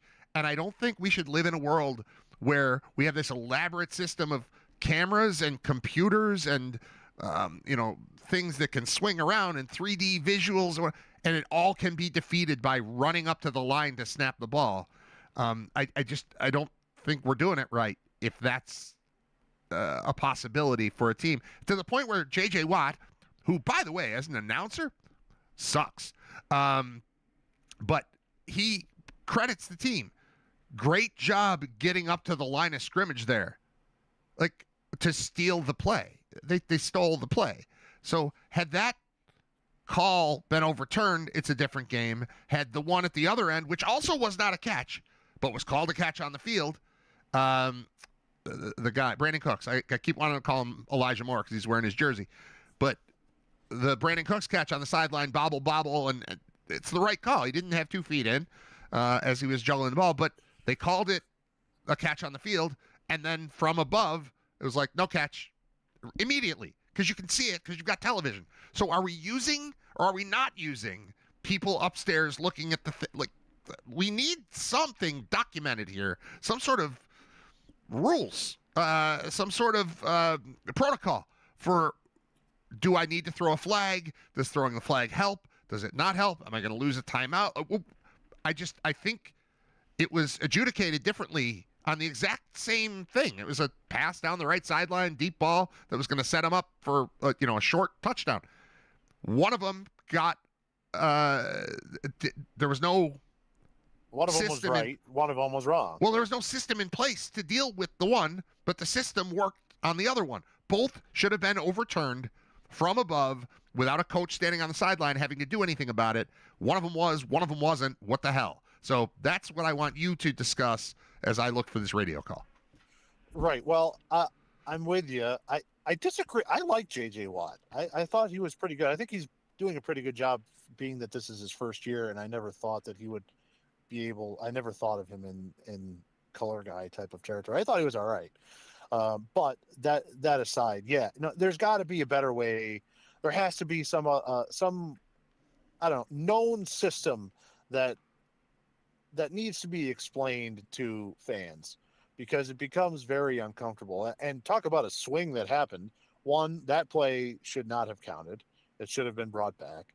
But then 2, if Cooks just catches the ball, first of all, catch the ball. That would have been cool. That's a touchdown. So now the score is 7-0 to start, like 2.5 minutes in, instead of the other way around. So should have been 7-0 Bills. So I think I'm with you. I think, fans need to have that explained to them, why that happened and what the criteria is, because anybody watching, and I think J.J. Watt eventually pointed it out after the second one got overturned, saying very clearly, Bills fans are probably sitting at home saying, "Why is this one being Right. so Yeah, quick?" he did have and the other that. one That's right. didn't. And like, what the hell is going on? For fans, I think if there is something there of why that didn't happen, that needs to be explained from the league, because rightfully so, fans are like, "What the hell is why?" And the other one not happen. So I'm with you on that. I still think overall they do a fairly decent job with doing it. And I like the idea of the immediate thing, unlike the college setup where we have to stop the game. The official has to go over. He has to look at an iPad, talk to somebody up in the booth, instead of just having someone in the booth say, "Hey, that was incomplete. Bring it back. Should be second down at the 30 now, instead of first down at the goal line." Yes, I mean that's the perfect version, but the version I would accept is the one where somebody goes, "Hey, stop it! Don't run a play. We got to talk about this." That's what I need. You shouldn't be able to undercut the entire system by running up to snap the ball. And the other side of that though is, you start doing that for every play, and now it ruins the flow of the game? Are you stopping the clock when that happens, which becomes an advantage to one team or the other? When do you do that? And I think the one thing that you don't want is your game to look anything like the last minute in an NBA game. Okay. Where every single call has to be looked at, and the last minute of the half becomes 35 minutes, and you're like, what the hell is going on? I think that it's time that the NFL needs to really start looking at having actual officials, because to go along with another thing that happened with replay yesterday, Drake May is clearly down 3 yards, 4 yards inbounds on his knees and slides out of bounds where the clock should have kept going. This is at the end of the half. They stopped the clock. Yeah, at the end of the half. Yeah, that changes the entire complexion of the way the rest of that goes, because now you're talking about timeouts. Now you're talking about it just changes the entire complexion if that's there. Instead, the official makes a terrible call, saying, "Nah, he's out of bounds." Hairston is right there swinging his arm in circles, going, running the clock, running. I mean, every human being on earth saw that he was inbounds, except for the one that was 3 feet away. Yeah. I don't get it. And that one's not on replay. That one's on terrible human officiating, which then they did the best they could with that. Affects the outcome. They did the best they could with that. They ran 10 seconds, except after running 10 seconds, they put 2 seconds back on, which I don't understand. I'd like an explanation of that. I think what they're saying is he's down inbounds with 15 seconds to go, and the 10-second runoff would be from when he's down. And then it becomes 15 seconds, but it's not okay. Basically, it's not okay because it gave them an extra timeout. It gave them a field goal. It gave them 3 points. It gives them. I think they would have gotten back up there, but it would have been a harder field goal. They would have been further away. They wouldn't have been able to run up and run that play up the middle, because then it at least gave them a chance to get on the ball with the clock still stopped. And like, all right, we're going to start it on my whistle. Yeah, but everyone's all set up instead of Drake May sliding out of bounds with 15 seconds to go. Right. And now he's got to get up. Now everybody's got to get back in line. Now everybody's got to set up. Now, they're losing all that time in there. I just, I know that I read this week that there's an impending officials union thing coming up here. And I don't know. We just have to figure out a way for stuff like that. I know humans are humans. They're going to make mistakes. Sure. They got to get better. And if a way to do that is to make some of these guys full-time, and when something like that happens, you can only do it a couple times or you're going to be out of a job. And instead now it's like they do that, and that's just the way it is. That sucks. Right. Sorry. It's crazy. The clock didn't start on the play up the middle that they ran with 6 seconds left in the game. The clock never ran. and then they just made it up and decided. Now, I went back and timed it, and they got it about right. It was about a 4-second situation, so they put 2 seconds on the clock. But the Patriots run up the middle, slide. The Bills touched them, which stinks. Don't touch them. The clock will just run out. But I think it was Henderson. Slides, but the clock still said 6 seconds when he slid. And then they made it up and gave him 2 seconds and allowed them to call the timeout. All of it just seemed so made up in the moment. I want to go after Gillette Stadium, honestly. The clock right there, I mean, that is very typical of what happened during all of Belichick's run there.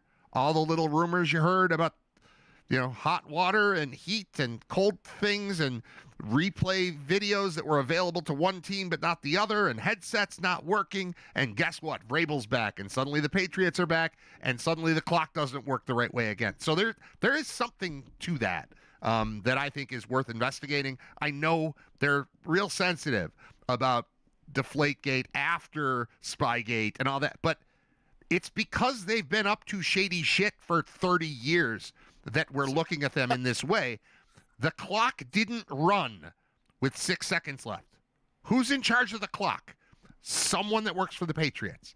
And then they're given the timeout, and the time is probably right, but you're forcing people in real time to make a decision about what should have maybe kind of happened. Oh, sorry, my bad, I didn't start the clock. This isn't my buddy Marty running the clock at the Amherst youth basketball game the other day, where a couple times you're like, hey, dude, run the clock. He's like, oh, yeah, sorry. That's not the same thing. This is somebody who is attempting, for sure, someone in that stadium was attempting to make sure the Patriots had the chance to kick the field goal by not starting the clock with 6 seconds left. That happened, and it just slid by, and it's fine because the Bills won the game. But I just saw something when I'm looking for this touchdown call that you're talking about Vrabel not being happy with officiating. Screw you. They're on your team. Your stadium is rooting for you and helping you. And you're going to talk about how you didn't like the pass interference call late in the game? Well, you can't hit a guy when the ball's in the air. Like, I don't know. I don't like that. I feel very suspicious of like a conspiracy to prevent the Bills from winning yesterday. Not league-wide, but New England-wide. And it didn't work, so it's okay. But it's not okay that the clock didn't run with 6 seconds left, because we're talking about the other stuff. But why didn't the clock start? Why did the clock not start when the ball was handed off that late in the first half? Why? No answer for that. Well, you have a lot of scar tissue from this. So, I hate it. I hate it. It's garbage. I had another interesting moment yesterday. For some reason, I couldn't get the Giants game. They had Eagles Raiders on. I couldn't see the Giants face the Washington Commandos. And so in one of the breaks, I was able to turn it over to Red Zone. Yeah. And catch it when it was up there and see a little bit, and saw a Giants touchdown. And then eventually later in the game, it was over. So my son, who is a big Bills fan, had just watched the big comeback and win, and he's sitting there on the couch at the other end of the couch from me, and he says, well, I know that stinks, but at least you're getting a better draft pick. And I said, no, we're not. He said, you lost. I said, they're picking first. We're already the worst. A loss doesn't mean I get 2 number ones. It just means that we're extra crap. Yeah. So I'm like, I know you're trying to say a nice thing, and I appreciate it, but you're actually just tweaking me on accident, because I can't get a better pick. They're already last. Yeah. They're Can't pick terrible. 0. Right? That's not a I thing. can't pick 0. I can't pick 1 and then 1A, because they're extra garbage. We're just trash. Just straight trash. Just straight trash. Trash with a quarterback, though. You got a quarterback. Who got checked out for a 5th time in 10 games. Oh, it happened again? Concussion. Huh. Yeah. All right. Well, never mind then. Slower start, but he did turn it around. He made some big plays, some good scrambles. Tracy got it going on the run a little bit at certain points in that game, and they were able to, again, they did some nice things, but for all of the money and draft picks invested in the defense, to not be able to come away with a win over a team that had lost 8 straight and had Marcus Mariota at quarterback, and you're at home, is a very tough pill to swallow. They've got every number 1 pick in the last 8 years on their defensive line, and they can't stop anybody. They can't stop anybody. So it's, as the weeks go on here, it clearly wasn't Dable, because they just are losing the same way. Yeah. It's the same thing. It wasn't just him problem. It's been the same thing, and I'm wondering if the more that we go on here, if Shane isn't also going to be on the chopping block. Because, all right, so you need a new coach. We keep hearing, and we keep saying and thinking there is talent here. At a certain point, you need to say, maybe there's not. Maybe there's not. Maybe these guys just suck. Like, right. They're high draft picks. Yes, there are draft picks. But who picked them? But they suck. But apparently they suck, because I'm seeing them lose every week for 3 years. So maybe they all just blow, instead of saying, oh, well, they just don't have the coaching. Maybe it's the coaching is bad, plus they all blow. They're losers. They gotta go. If I owned a football team, I think I could see a way to fire a coach in the middle of the season. I don't think I would ever fire a general manager in the middle of the season. I might decide in the middle of a season that I'm firing a general manager, but I wouldn't do it in the middle of the season. I would wait until the day after the season, and then I would say, yeah, we got a lot of things to fix, and we need somebody new in charge of fixing those things. It ain't going to be you. You built this, so you got to go. So this is, I don't know, sort of like a consolation, or I'm trying to make you feel better. I think he might be gone. There's no feeling They just didn't do it. No, he They might be. suck. I'm just saying he might be gone. They just didn't do it yet. Because why would you do it now? Then what? Like, you still got to finish the season. So let him keep showing up to work and whatever. The day to fire the GM, even if you decide in October to do it, the day to do it is going to come in January, and I think that's probably right. I have video of the third touchdown from the Patriots, but it might be the CBS broadcasters. I'm not sure. We'll see. I'm going to play it out loud right now, and we'll see how we did. You do, or? Oh, I do. You walked in with no shirt today. That's true. Henderson! He's going the distance! And he's gone! It's all cooking for New England. 52 yards for the Rook. All right, now that's the CBS broadcast. I don't know how to find the radio one. How do I find the radio one? I saw it on Twitter. Let me see if I can. Well, I'm on Twitter. Find it here. I'm on Twitter. I'm on Patriots repost of the Patriots post, and it's all TV, and it all thanks CBS. Second rushing TD. I don't know how to do it. What are you going to do? You're going to send it to my phone? What are you going to do if you do find it?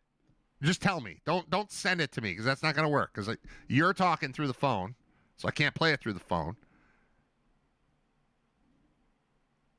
I'll find it. Right, and then what? What will you do once you find it? What's going to happen there?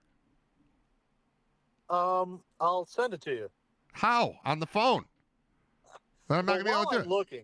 I just want to know what account to look at. I don't know what account to look for to find the radio call of the Patriots game.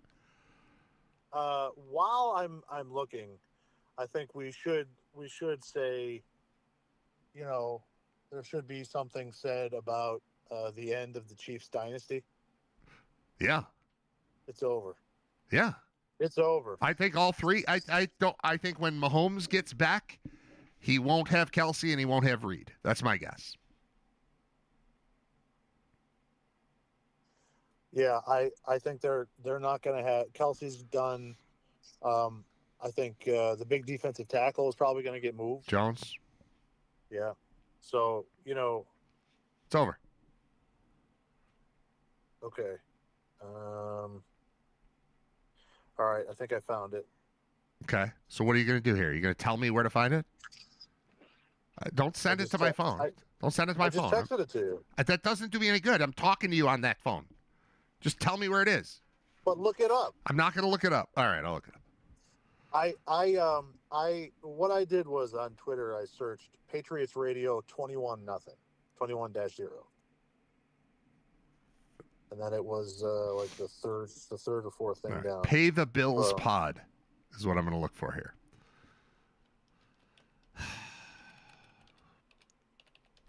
You can talk more about the death of the Chiefs if you want. Parsons injury. I was all in on the Packers last night, or whatever, the late afternoon, whatever.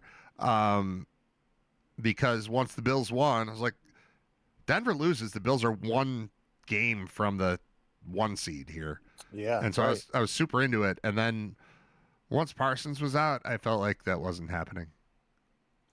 No. And that looks like an ACL Watson also. Went down too, right?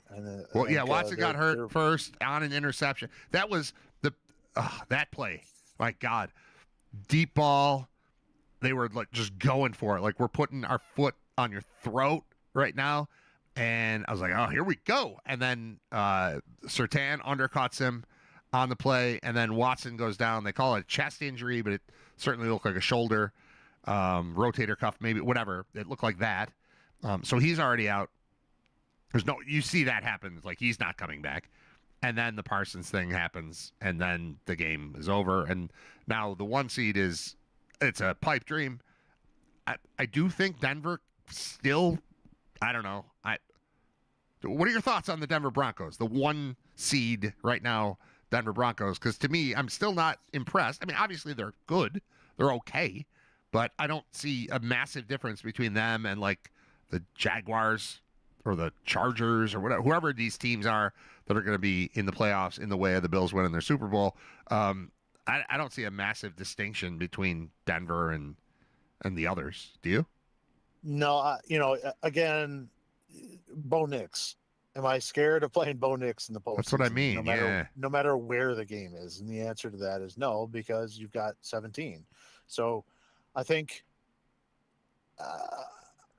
if you're looking at from a Bills perspective in the AFC, I think the Jags are flying a little bit below the radar here. I don't know if they've necessarily got the defense quite lined up, but certainly their offense is something to think about because they are chucking it all over the place. But the Texans are really the team because they have the defense similar to the Broncos. The difference is their quarterback we've at least seen their quarterback do things. Yeah. It's been up and down and he's had injuries and it hasn't been great since that first season, but I have a much more respect for him as a quarterback than I do for Bo Nix. So the Texans to me are right. If you were probably going to make bets, I would probably lay it down on the Texans. They look great right now. And, the problem with the Broncos is the plan was always to have that be one game with a couple of games to go for the Bills. And the one thing that you were sitting on was, well, they got to go to Arrowhead and the Chiefs are going to be playing to get into the playoffs. And now Mahomes is gone. They're eliminated from the playoffs. And that game has a completely different feel and meaning now where, all right, it's starting to feel like, yes, it is possible, but it becomes very unlikely, especially after the Packers game. But specifically, the fact that trip to Arrowhead now means nothing for the Chiefs and they don't have Mahomes it's a very different view of the last couple of games here trying to get the one. I can't. And listen, it's that Dolphins game. It's that Dolphins game where they just played with their food. That really is kind of the difference right now in everything. Yeah, I'm thinking about Atlanta and I'm thinking about Miami. And obviously Miami matters more because it's divisional and conference and all that stuff. But yeah, I'm never going to get this thing to work. I can't possibly do it. I can't possibly play the audio from that thing. Oh yeah, I can if actually it'll just play. You just don't talk. If you just don't talk, it'll play fine. Hold on. I won't talk at all. Yeah, all right, here we go. Maybe. Playback error. Come on. You talking about playback error? Try again. Playback error. It's not working. It's not going to work. Can I play it? Sure, it was Can on. you hear it from my phone? Yeah. You could? I don't see why I couldn't. I hear you. All right, let's see. We'll see here.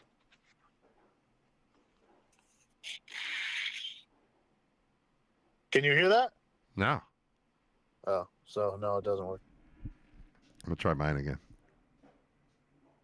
I want so badly for this to play. It just says playback error every time I hit play. You've got it on your computer? No, I've got it on my phone because you texted it to me, and I told you don't text it to me. So my thought is... But I sent it to you so you could see it, and then you could call it up on your... Well, right, but it's pay the bills pod /status /1,000 numbers while I'm trying to do a show. It's, all right, I'm going to... If I copy this... And then I put it in an email. You're staying here until we make this happen. So hang on. Okay. All right. So now I'm going to go Gmail. If I go Gmail, and then I send an email to myself. Compose. Send it to me. I don't need a subject. I just need a message. I'm going to paste that. All right, we've got the link. I'm sending it to myself. Now I'm going to open Gmail on the computer. This is so stupid. This better be good, dude. This going to be good? It's not. It's not going to be good. All right, no subject. Here it is. All right, I'm going to hit. Let me tell you what. I wish. I don't want. All right. I wish that somehow I had just rickrolled you. That would be great. This would have been a great rickroll. That would be really good. It'd be a 20-minute segment where you get to hear Rick Astley. All right, I'm gonna hit this link and we'll see how it goes. It might be there. This might happen. All right, the thing's on the screen. If you're a Buffalo Bill fan right now, what are you thinking? Your window is closed. There's a new AFC East champ, and they wear all blue here today. This is out the gate. What a block. What a formation. Deep handoff by Drake May to Travion Henderson. They're in blitz. They pick up the edge, and the entire offense is celebrating. If you're a Buffalo Bill fan right now, what are you thinking? Your window is closed. Wow. There's a new AFC East champ, and they wear all blue here today. This is out the gate. What a block. What a formation. Deep handoff by Drake May to Travion Henderson. They're in blitz. They pick up the edge, and the entire offense is celebrating. Okay. Making that more interesting. Pretty sure that's former Bills nose tackle Fred Smerlas. I don't think so. You don't? Because I do. I'm going to now find out who's on the Patriots radio crew. Radio broadcast team. There's a 2025. Great deal of humble pie being served over there. Wow, that was terrible. That was terrible. I'll tell you what Bills fans were thinking. Touchdown, stop, touchdown. Right. Well, that's what they should have been thinking. I don't know who that is, but who is it? I don't know. I can't figure it out on the fly. This is why being a one-man show sucks, man. I need a team of people. I need somebody to look this stuff up while I'm having a conversation. The show can't be me doing this, you know? Look up Dave Portnoy celebrating. Too funny. I'm sure that's that was a big one too. That was a big one on social media as well. So let me ask you this: you hang out doing social media stuff while watching football and also texting me? Because to me, like, I text with you only during games because I'm watching the game. I don't need the opinions of everybody else. I don't even like the opinions of the people in my house while a game's going on. The only person I think at this point that I like watching football with is you. So I text with you, but you're listening to what, like, the world is saying during a game and also communicating with me during a game? Because that's crazy to me. Yeah, sometimes. As I'm watching Bills because of, You're you, connected to my Buffalo. son. Yeah. I'm not watching as a fan. I'm watching as whatever. But you and so kind sometimes I of will. are. They're like, you care. Yeah. They mean something to you. Yes. By the way, New England Patriots Radio, Bob Saki and Scott Zolak. Yeah, but I think there's a third guy. Smurlis has been involved. Zolak doesn't have that stupid accent, does he? Or maybe he's from there. But that's from AI. Yeah, no, I had that already. I'm going to look up Scott Zolak and see if he would sound like that. Is he from there? Because you have to be from there to sound that ridiculous. No, he's from Pittsburgh. That's not Zolak talking. I mean, I guess he could have lived in New England for the last 30 years, and now he's developed that awful accent. But I don't think it's him. Well, according to the, Jesus, person. According to 98.5, the Sports HUD. Yeah. The flagship station for Patriots, Bruins, Celtics, and New England Revolution. Scott Zolak has spent 8 seasons in a Patriots uniform, and now he returns for an 11th season as action analyst on the network. Right, but you're even 19 years into the Boston community doesn't make you sound like a moron from an accent standpoint, I don't think. It doesn't turn you, Well, no, what makes you sound like a moron is all the years getting hit. Oh, yeah, maybe. All right, I'm going to let's do it again and see if it's possibly Zolak. We're going to play it again. If you're a Buffalo Bill fan right now, what are you thinking? That's not how Scott Zolak talks. Scott Zolak sounds like a quarterback. This doesn't sound like a quarterback. This sounds like, I want to say it sounds like Smurlis, but he's too young. Your window is closed. That's what Smurlis sounds like.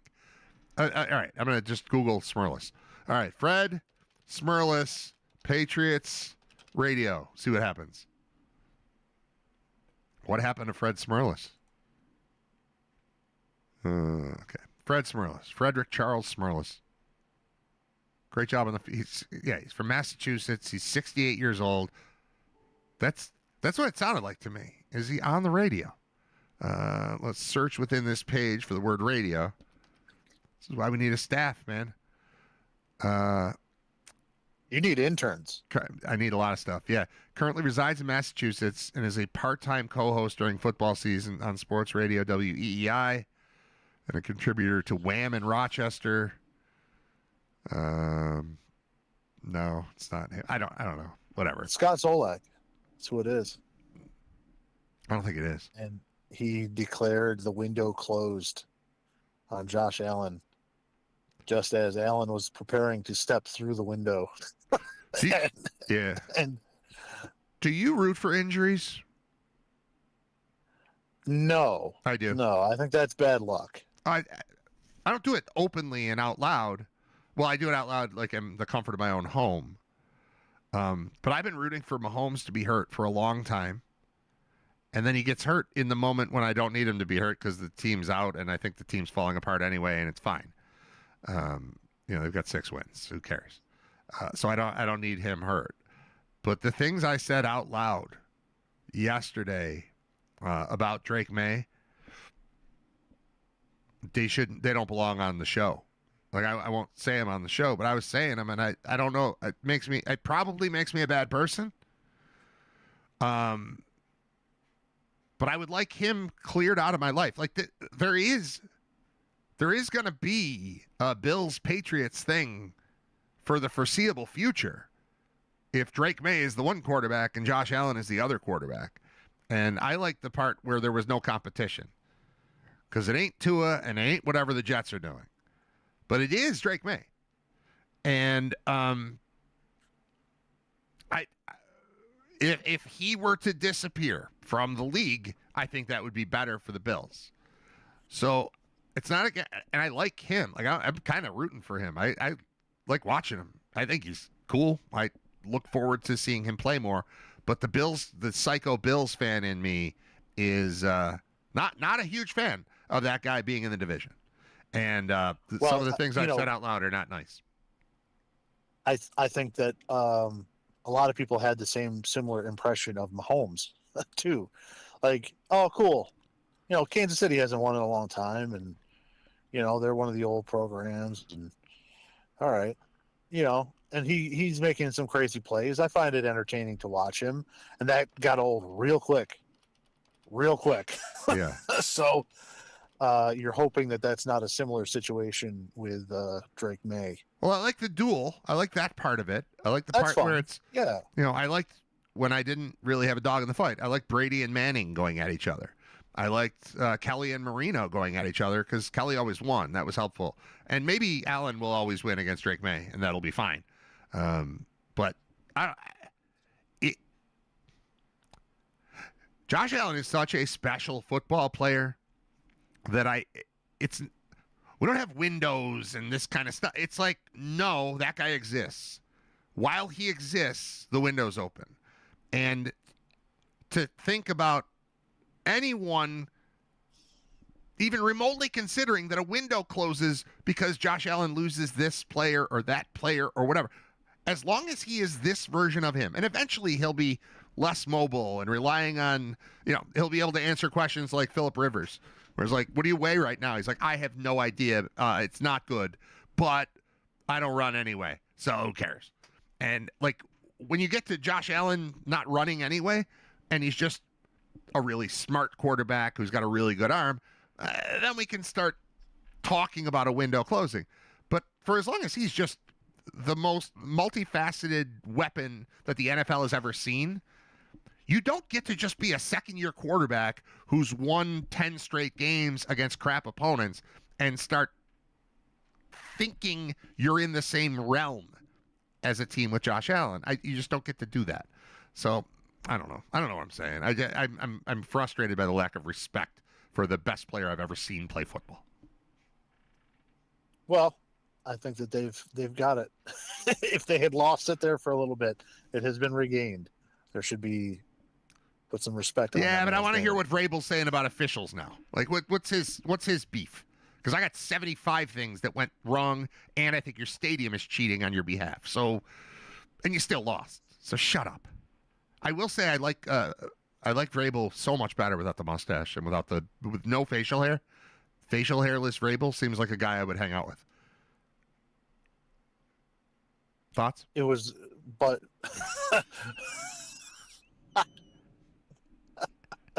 your thoughts. I've never thought one way or the other about Vrabel. I have. And his facial hair. Every time I've seen him interviewed, he seems like he's not fun to hang out with. Oh, really? He seems intense. Yeah. He seems very, very intense. All right. You want to end the show? We should end the show. We're just talking. I have so many things right now that I didn't do the Brad Van calendar. Do you know about the Brad Van calendar? Yeah, you told me about the Brad Van calendar. All right, I've got a plan for the Brad Van calendar. It's called Duck Bunny. All right, YouTube Duck Bunny. These what I'm doing is giving a little gift to the listeners and viewers of Writer Radio every day from now through Christmas. We are 10 days from Christmas. I say every day. It won't be every day because I'm not doing a show on Christmas Eve, and I'm not doing a show on Christmas. But the Brad Van calendar is going to open here in just a moment. That is weak. With something no Christmas? We're not going to get a Christmas episode? No. Do you want a Christmas episode? Thought that we were going to get a Christmas episode. Maybe you Oh, not that. I saw Santa Claus shaving one time, and now that he's got that facial hair back, he looks like a guy I could hang out with. That's good. All right, we're gonna Your put thoughts. Thoughts. All right, I'm putting this on. I'm putting this on the screen. It's not going to be nearly as good for you because you're only listening. But I will describe what's going to happen. It is it's Donald Duck dressed up as the Easter Bunny, and it's a toy, like a wind them up, turn them on type of toy. He's sitting on a dining room table at my parents' house, and he sings this song, and then he just walks right off the table and falls flat on the floor. And it's 10 seconds long, and it's great, but you, Scott, will not see it. You'll just hear it. You can go back and watch the YouTube version of the show after the fact, but I'm going to play it right now. This is the first opening of the Brad Vent calendar. Brad Vent calendar is obviously a countdown to Christmas. You all are familiar with the concept of a Brad Vent calendar. You've been hearing that phrase your whole life. Brad Vent, Brad Vent. What is Brad Vent? It's the period leading up to Christmas. This is also the video is shot sideways because it's so old that I didn't know to turn the phone or the whatever I shot it on. So this is going to be a duck. It's Donald Duck as the Easter Bunny walking off of a table and then landing on the floor. Here we go. Brad Vent calendar.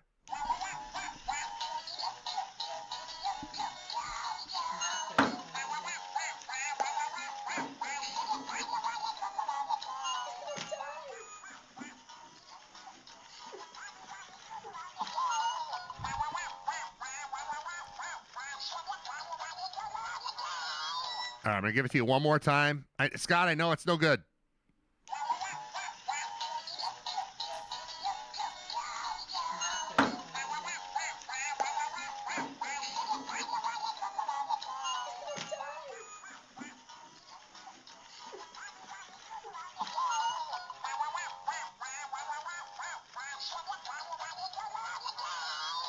All right, we're done with that. What'd you think? The thoughts? No, it was great. You just couldn't see it. But it's a duck. It's a duck walking off of a table and then landing flat on the floor and still singing a song, no interruption. But you can't really hear him because he's muffled because he's face down. And then we flip him over, and then you can hear him singing the song again. It's a very good 15-second piece of video. Sorry, 23-second piece of video. You're welcome, everyone. You're welcome for that. All right, Scott, we're done. I'll talk to you Friday. Later, man. It's Scott Wilson. It's RITER Radio. It's episode 226. So many things I didn't get to. I didn't know Rob Reiner. I didn't like that. Kind of took over the show. That sucks. I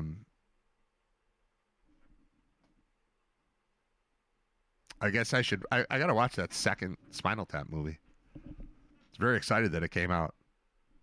I miss Rob Reiner.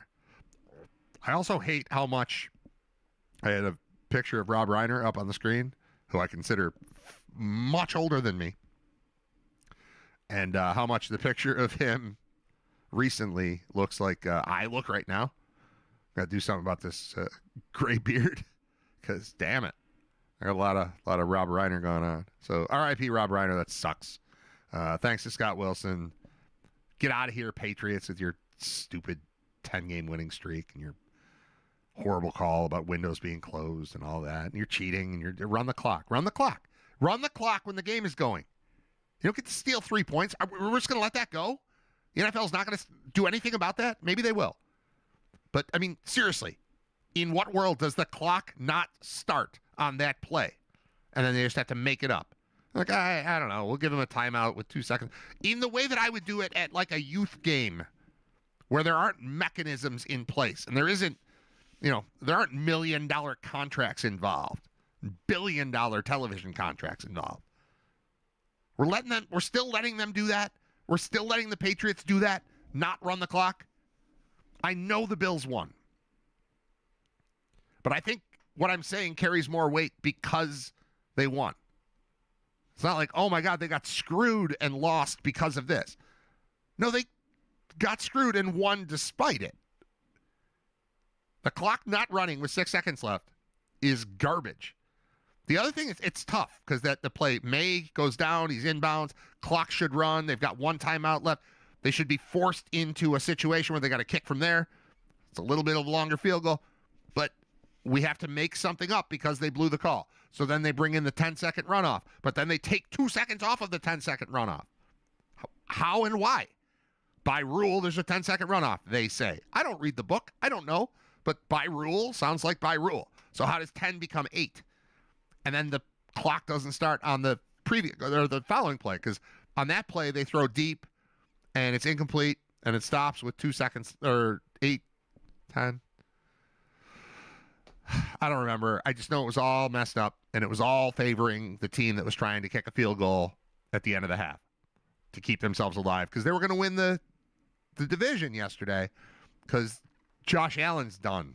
That run, this whole cute little thing where the best player that's ever played football is the quarterback for the Bills, that's over because Drake May is here. Get out of here, Patriots. Piss off. Shout out to Mike O'Brien. You the man. He's the only person in Boston I like. All right, we're going to stop. I'm done. Want Christmas music or should I just leave? We'll do music. Do a little music. And I'll be back tomorrow at 10. Again, happy birthday to my dad, Gary. If you run into my dad today, be like, damn, you old. Damn. Do that. Say that to him. You don't have to say the you old part. He'll get it. Just go, damn, like that. And he'll be like, ah, they got me. They got me real good. 77. It's too many. My son told me when I said it when I was 40, he said, that's too many. He was like 5. Daddy, that's too many. He's right. 40 was too many. 51's too many. 77's too many. All right. We're done. We'll be back tomorrow. Thanks for listening. Bye. Gate, check. Everything you Hey, want. let's have a All commercial. standard on the 2025. Let's just run commercials because that's what we got to do. My little video thing's not working either, though. Where is it? For exceptional offers on 2025 Lincoln. Where's the thing that tells you what song is playing?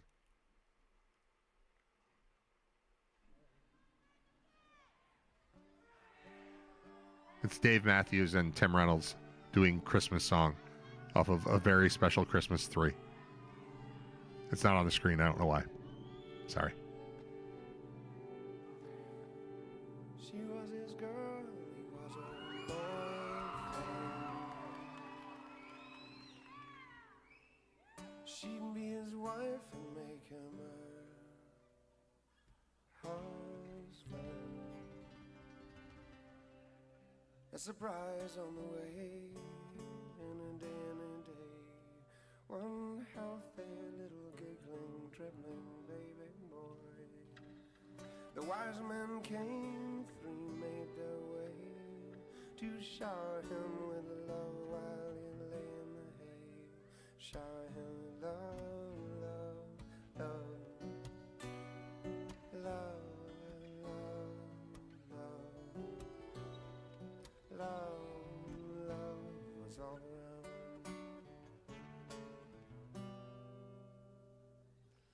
Not very much of his childhood was known. Kept his mother Mary worried, always out on his own. Met another Mary who for a reasonable fee, less than reputable, was known to be his heart was full of love, love, love, love, love, love, love. All around. When Jesus Christ was nailed to his tree, said, oh, Daddy-o, I can see how it all soon will be. I came to set a little light on this darkening scene. Instead I fear I've spilled the blood of my children all around. The blood of my children all around. Blood of my children's all around. So I'm told, and so the story goes, them people in you were less than golden hearted, gamblers and robbers, drinkers and jokers, also searchers like you and me, like you and me. Rumors insisted he soon would be, for his deviations taken into custody by the authorities less informed than he. drinkers and jokers, also searchers, searching for love, love, love, love and love, love, love, love was all around.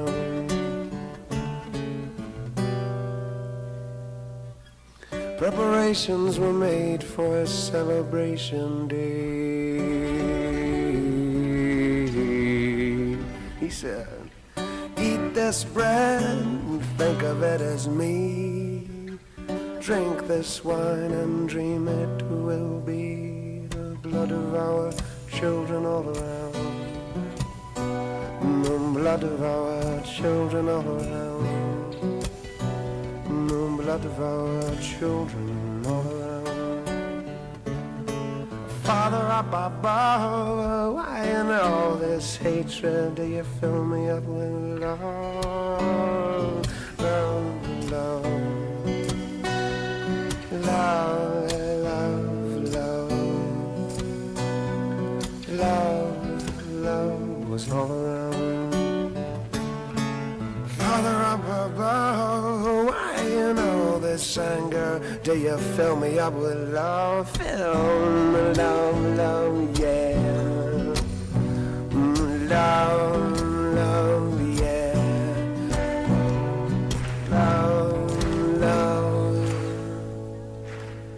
And the blood of our children all around.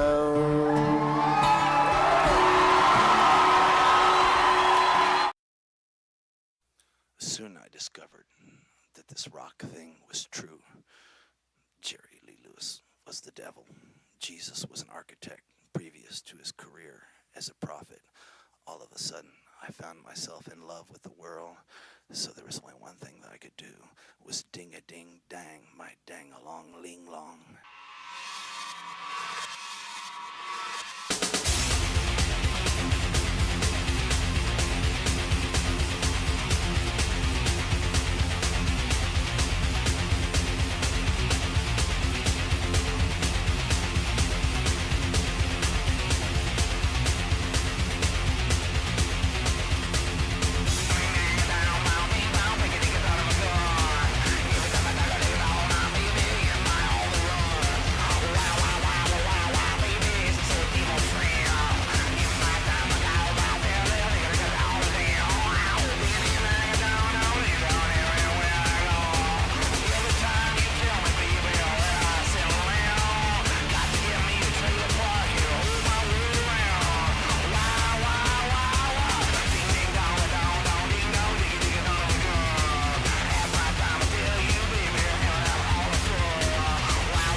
built my car. It's a love affair, mainly Jesus and my hot rod.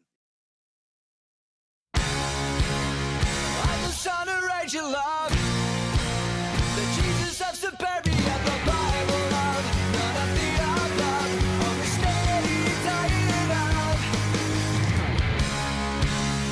Started popping riddle line. Now I never died for my sins and now, as far as I can tell, these are ones I got away with. And there's nothing wrong with me. This is how I'm supposed to be.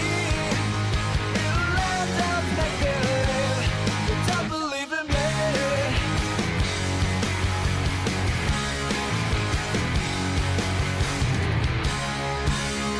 Get my television fixed.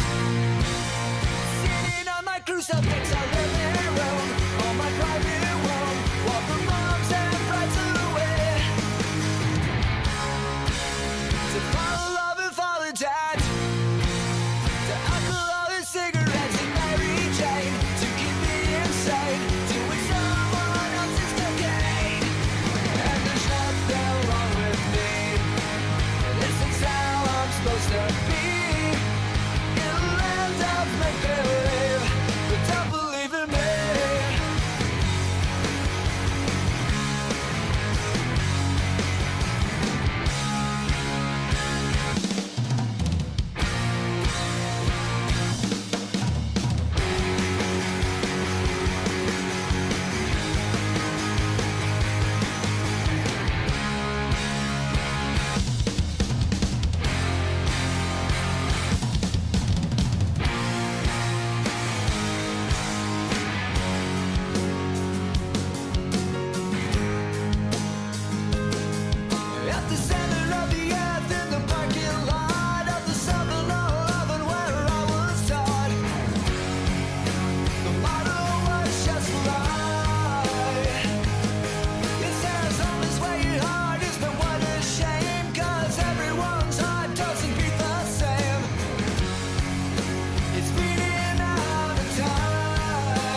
demented or am I disturbed?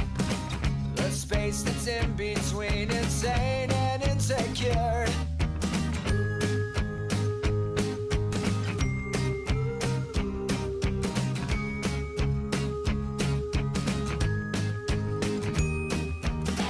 Oh, therapy, can you please fill a void? Am I retarded or am I just overjoyed? Nobody's perfect and I stand accused, for lack of a better word, and that's my best excuse.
I don't feel any shame, I won't apologize when there ain't nowhere you can go. Running away from pain when you've been victimized. Tales from another broken.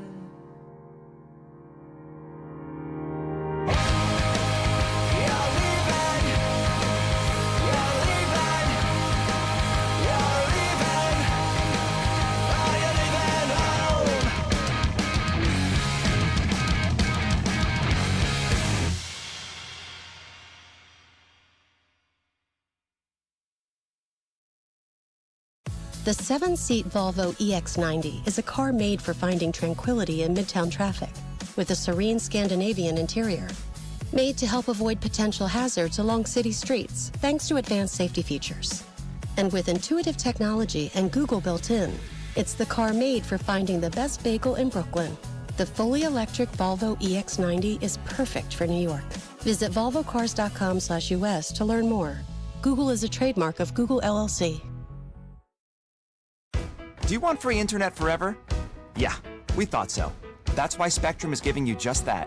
Free fiber-powered internet forever when you switch and get 4 mobile lines from Spectrum. No internet bills, no taxes, no late fees. Just fast fiber-powered internet. Call 833-901-0178 to find out how. But hurry, this deal won't last forever. Once more, 833-901-0178. Or visit spectrum.com/freeforever to learn more. Markets move fast. Get the insights you need in 10 minutes with Barclays Brief, a podcast from Barclays Investment Bank. Each week, our experts analyze market themes, helping you anticipate what's next. Listen to Barclays Brief, wherever you get your podcasts.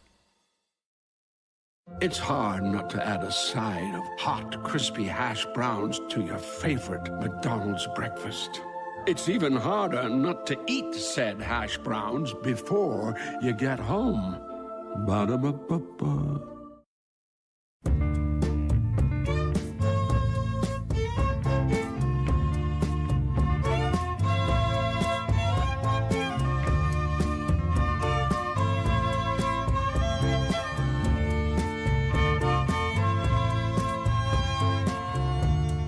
Jesus, don't cry. You can rely on me, honey. You can combine anything you want. I'll be around. You were right about the stars. Each one is a setting sun. Tall buildings shake, voices escape, singing sad, sad songs. Tuned to chords strung down your cheeks, bitter melodies turning your orbit around. Don't cry. You can rely on me, honey. You can come by anytime you want. I'll be around. You were right about the stars. Each one is a setting sun.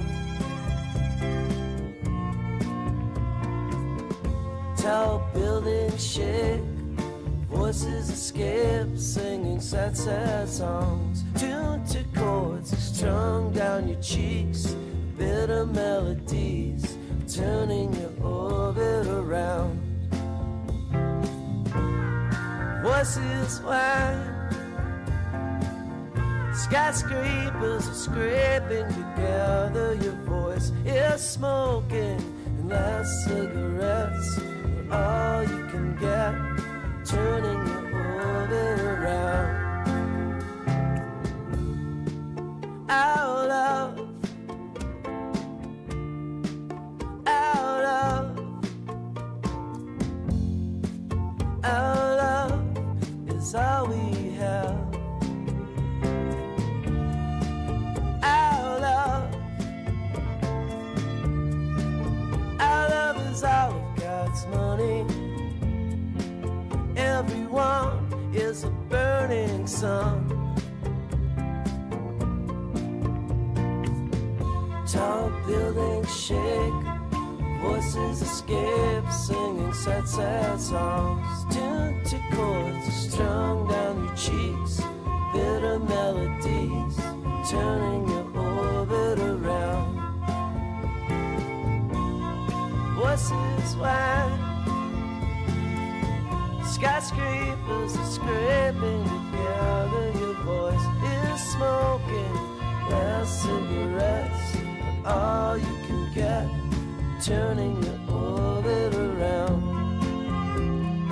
Last cigarettes are all you can get, turning your orbit around.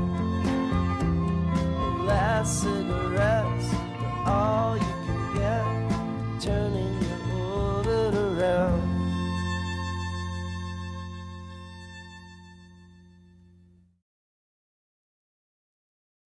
What are you doing for lunch?